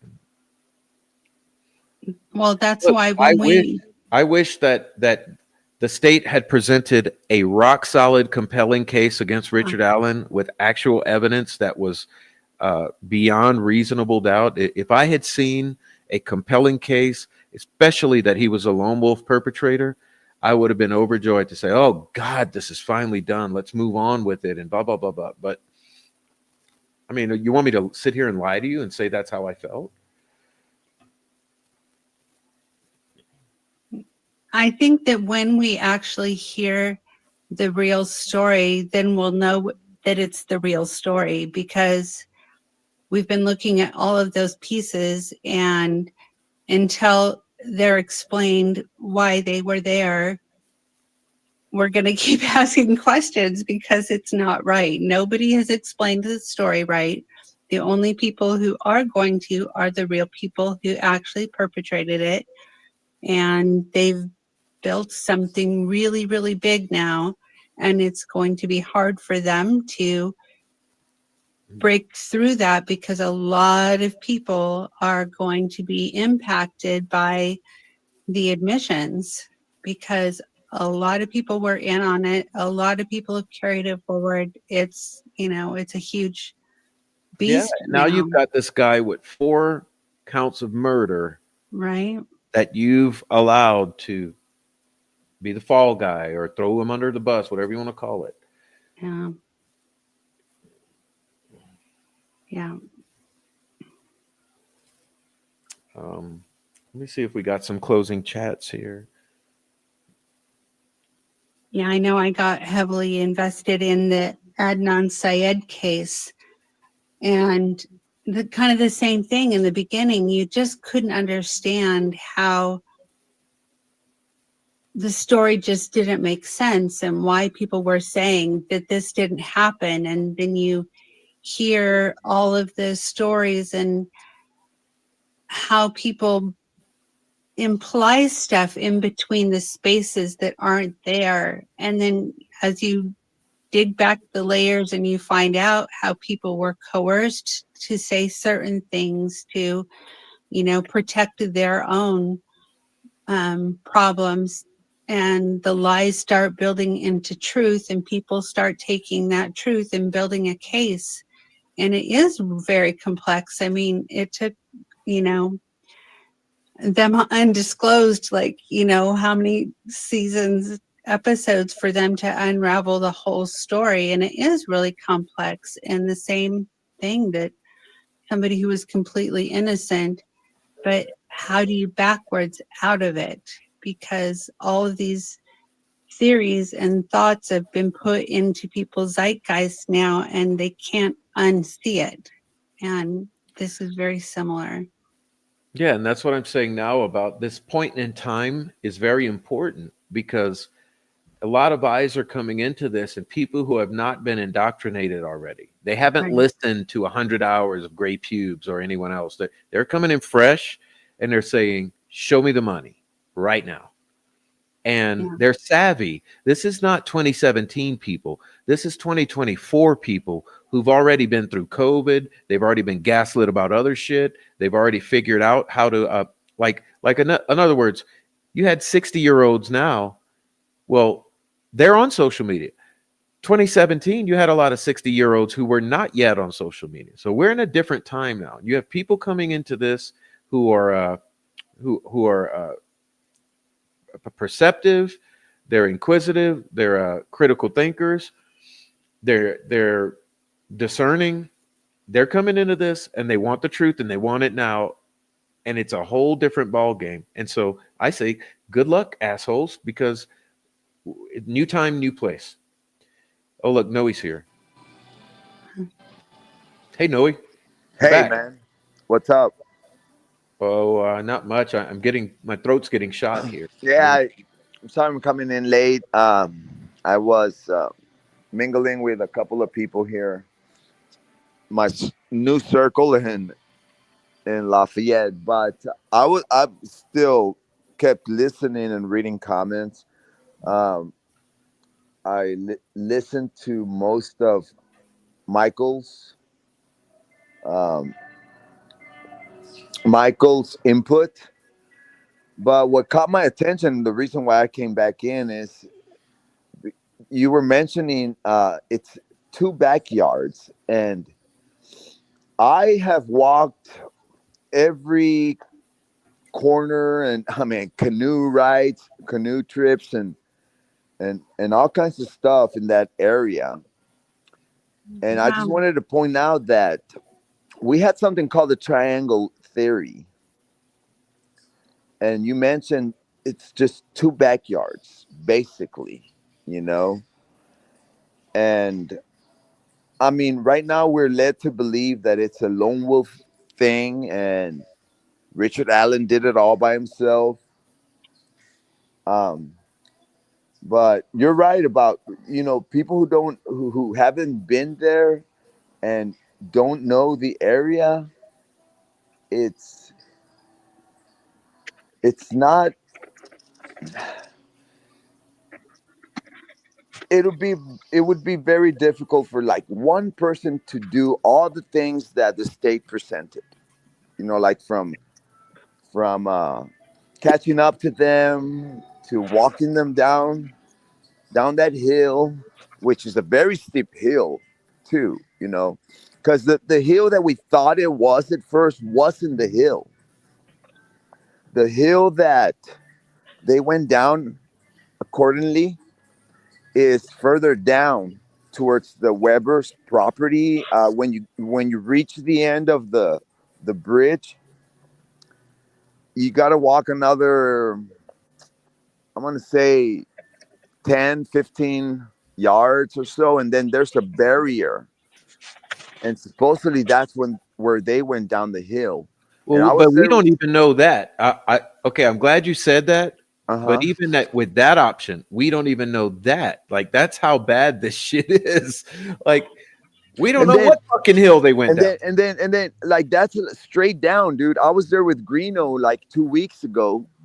And then when you get to the private drive, there's even another fucking steeper There's hill. another, yeah. That's what I'm saying. Fuck the hills. We don't know which hill, but there's a lot of hills. And you're right. Uh-huh.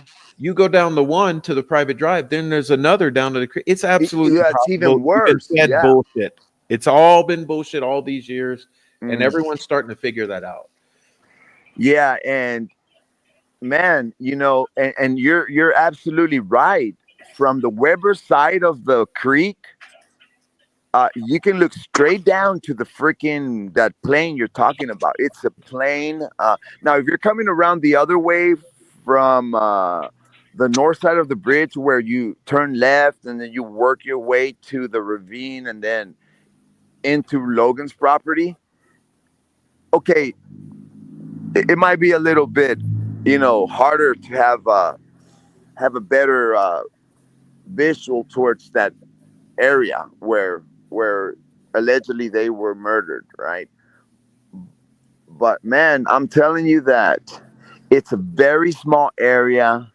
It, and 3 weeks ago, I met with a group of ladies that came from all different parts of the country, and we walked down there, and we reached to the we went to the left there at the north side of the bridge, and we got to the point where the ravine it gets steep. You got to go down and then work your way up a little bit and then into Logan's property, and none of them wanted to go. They were like, no, no, I if I fall, blah blah blah. And I'm like, no, grab a freaking stick. You work your way. There's limbs, there's rocks and all kinds of shit. If I was looking for my niece, okay, and it was freaking 3 or 4 o'clock in the day on a chilly February day, I would have done anything and everything possible to search every single inch of that area. And I demonstrated to these ladies, look, this is how I'll grab that stick right there. I'll work my way down this ravine, go up, go through the fucking fence that divides the Mears and Logan. And I'm searching, I'm screaming, I'm yelling, So this thing where like, oh, we missed them right in the middle of the day at 4 o'clock or whatever it was. No way. Never. No, Not no, only sir. that, Noe, imagine from sunrise to noon. Come on, dude. How many hours of daylight is that? Good daylight, morning Yep. daylight. Yep. And then the other thing Noe, where like, Noe, hold on. I'm sorry. go Noe, ahead. you're talking about Ron's backyard, Weber's backyard. Like that's what I'm trying to drive into people's minds. Like, and even if you come from that trail split down to the ravine, that's an elevated position, so you can see down to the crime scene. From Yeah, that. I've been there many times and showed you how you can see. I mean, you can. No I matter mean, what, you yeah. are gonna see two pasty, snow white bodies. Let me tell you, Prof, I've been there so many times. There is absolutely no way that nothing gonna stop me from going down that ravine and searching that flat area. Absolutely not, bro. And you know, there. I mean, it's fuck. I don't know. Maybe it's pretty steep, but it's not like impossible. It's not impossible, and for these people want us to believe that they just missed it, or No, no, Yeah, it doesn't make sense. no, at all, at all. And you remember I made I recorded a video there a few months ago where we were addressing the prosecutor and saying, look, you can bring the jurors up we to brought the here. jury there. Yeah, vicarious. Yeah, and that's why I got back in here, because I wanted to address that it's totally doable. I mean, and the best example I can give you is when I was there with this group of ladies and they didn't want to go down there, and I said, look, there's 4 of us, right? Form a fucking human chain. We lock arms. I grab a stick and we walk slowly down the hill into the ravine and work our way into the fucking property, the flat plane that you just mentioned earlier, Hmm. and there is no way I'm gonna leave this fucking area until I search every air single corner of it and make sure that my niece is not there. And that's the point I wanted to make, Prof. Yeah, it's And we ridiculous. did, all four ladies developed, the courage to come down with me, and we all went in there. We, I mean, we were right at the scene of the crime, exactly where their bodies laid. The tree, the F tree, I saw it all, bro. I, I know exactly how to get there. I've been to that location from every every way that you can think of, except from like Logan's property or Weber's. But from the south side, from the Mears side, from the split, from the cemetery with Joe. So I don't understand how in the world do they want us do they want to make us believe that, oh well, we just didn't see them, or you know the bodies weren't there, dude. I honestly believe the bodies weren't there at freaking 4 o'clock or whenever they say they were there searching. It's hard to believe they were there at 5, 6, 7, 8, 9 a.m. Because how is it that 5, 6, 7, 8, 9, 10, 11 a.m. no one finds those bodies with all those people that were allegedly there, supposedly there, and then you Right. suddenly you claim you find them at noon? Yeah, I just sang November Rain with the fucking lady. that's great, man. Hey, I'm gonna cut out here, Prof. I'm with All a right, group of people. all right, I'm Noe. sorry. I just wanted to interject that. All right. Awesome. Bye bye. Thank you, Noe. Yeah. Well, Yeah. before I go to, I just want to say thank you. I have a lot of fear about speaking about it publicly. I belong to a couple of Facebook groups, and I appreciate that you're overcoming the fear to carry this story forward, and we can lurk and learn more. Well, And thank you. And what I'm trying to encourage people is to get beyond this culture of fear, because if you please go watch the show I did with Silky recently. We talked about how they've intentionally established or created this culture of fear around these murders to keep everyone silent. And I mean, I got locals contacting me telling me they're afraid. I got long timer YouTubers who have been gone calling me and saying that they're afraid. Why the culture of fear? That this is where we are now. We got a conviction. Okay, let's break down this culture of fear and let everyone step out and say, we're not going to be afraid of you anymore. So thank you for getting that courage, because you're a good example for everyone. I want everyone to get that intestinal fortitude and stand up straight and straighten your back and say, no more fear. It's enough of it. They've harassed, stalked, gaslit, and shamed everyone into silence. It's enough. yeah, it's effective though, because they are freaking scary. So people Yeah, get they tried to be. when people get murdery, you tend to get a little more protective. Yeah, but people like you who are standing up for us and saying the words that need to be said are helpful. So you are appreciated. All right. Well, thank you very much. Okay. I'll see you All right. later. Bye. Thanks for coming. Everyone, please tell her thank you. Good night. All right. And we got one more. But Chevy Killer, what's up? We're gonna be quick because what's up, man? I'm ready to get out of here. What's popping? Oh,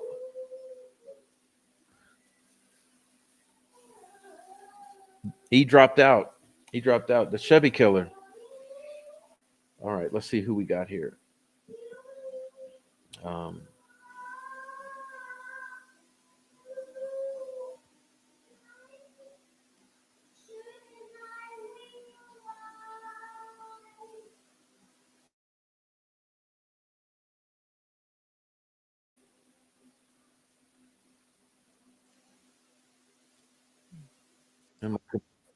why my Bluetooth is not hooking up. My computer's glitching too. It's kind of freezing up, but what's up? You made it. I can't hear. Let me try one more time. I'm sorry. Okay.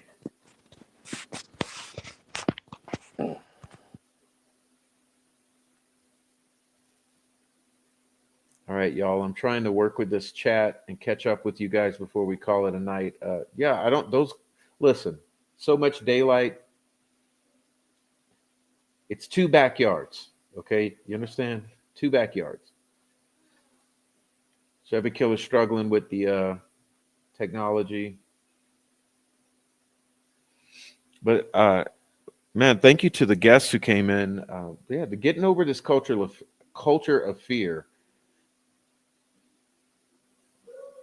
Let's see.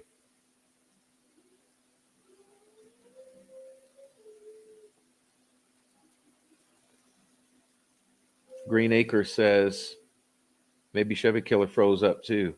And the killer is going to put himself at the crime scene and call in tip lines. Yeah. I don't know.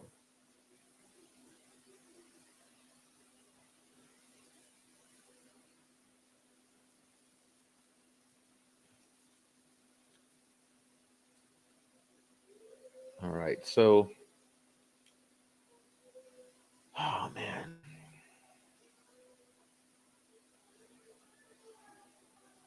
Okay, look, he says this whole story is bogus. The bridge line is the bridge is bogus. The bridge guy is bogus. The media storm.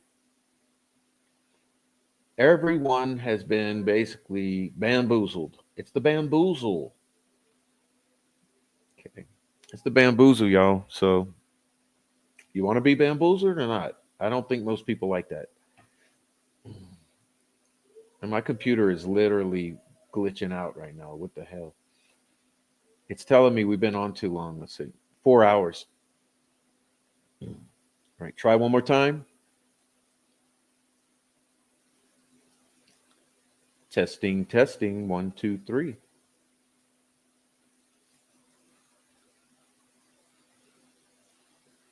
He's frozen in time. Frozen in time. Let's see. All right, so frozen in time. Let's see.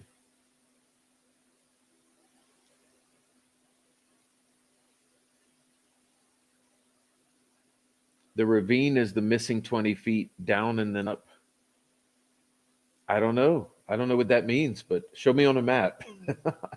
I'm a little special these days. I'm tired. I'm very tired. Can you hear me?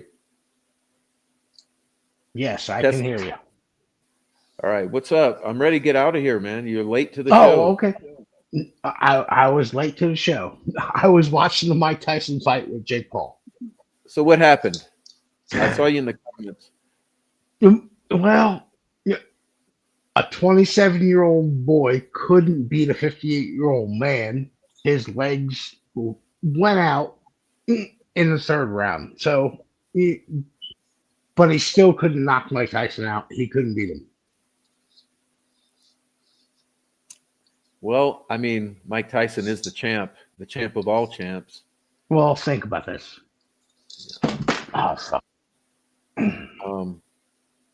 But man, imagine the publicity for this guy. Imagine the Jake Paul publicity. Yeah, it's gone through the roof. He will now be famous. I mean, he's already famous. Iron Mike Tyson, but forget all that shit. Yeah. We had the lady on from LA. What's that?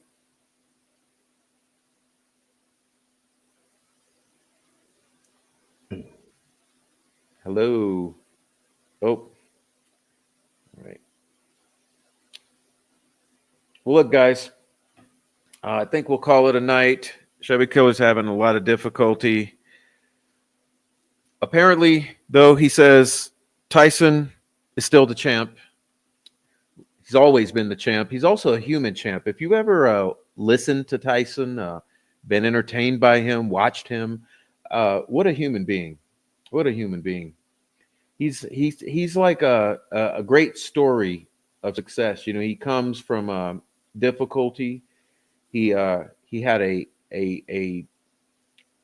time of anger and frustration and crime and blah blah blah. Uh, Even at the height of his career, and then he turned his life around, learned to be a human being, and oh man, I find that guy to be an inspirational individual, and I hope you do too. And if you don't like Tyson, I hope maybe you'll go figure out that there's a lot to like there. Um, and I don't mean fighting; I mean the non-fighting Tyson, the culture, the Tyson of popular culture. Um, anyway, so congrats if he indeed won. Congrats to Tyson, and also congrats to the clout chaser, because he has just obviously he will have doubled his clout. So being blessed with the opportunity. So that's what's up. Anyway, pardon me, my throat is killing me. I'm gonna say good night to everyone. Look, you guys, please. Yeah, I'm sorry you dropped out. Look, please hit the like on your way out. Also, leave a comment if you're on the replay. Please, please, please leave a comment. Especially, uh,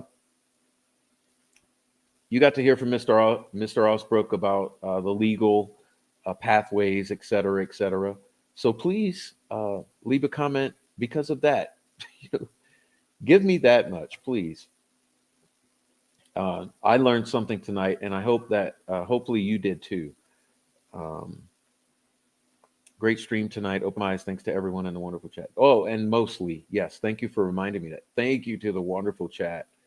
Um, couldn't do it without you. The chat is where it's at. And also, Noe brought the goods tonight. Thank you for Noe for dipping in twice. You know, and um,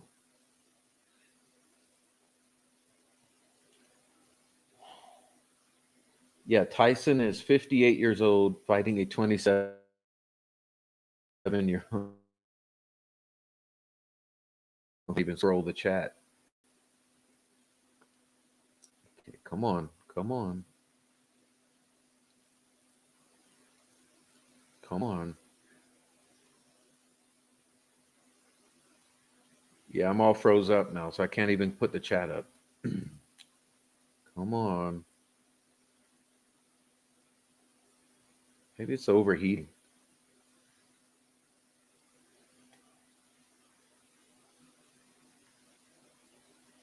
All right.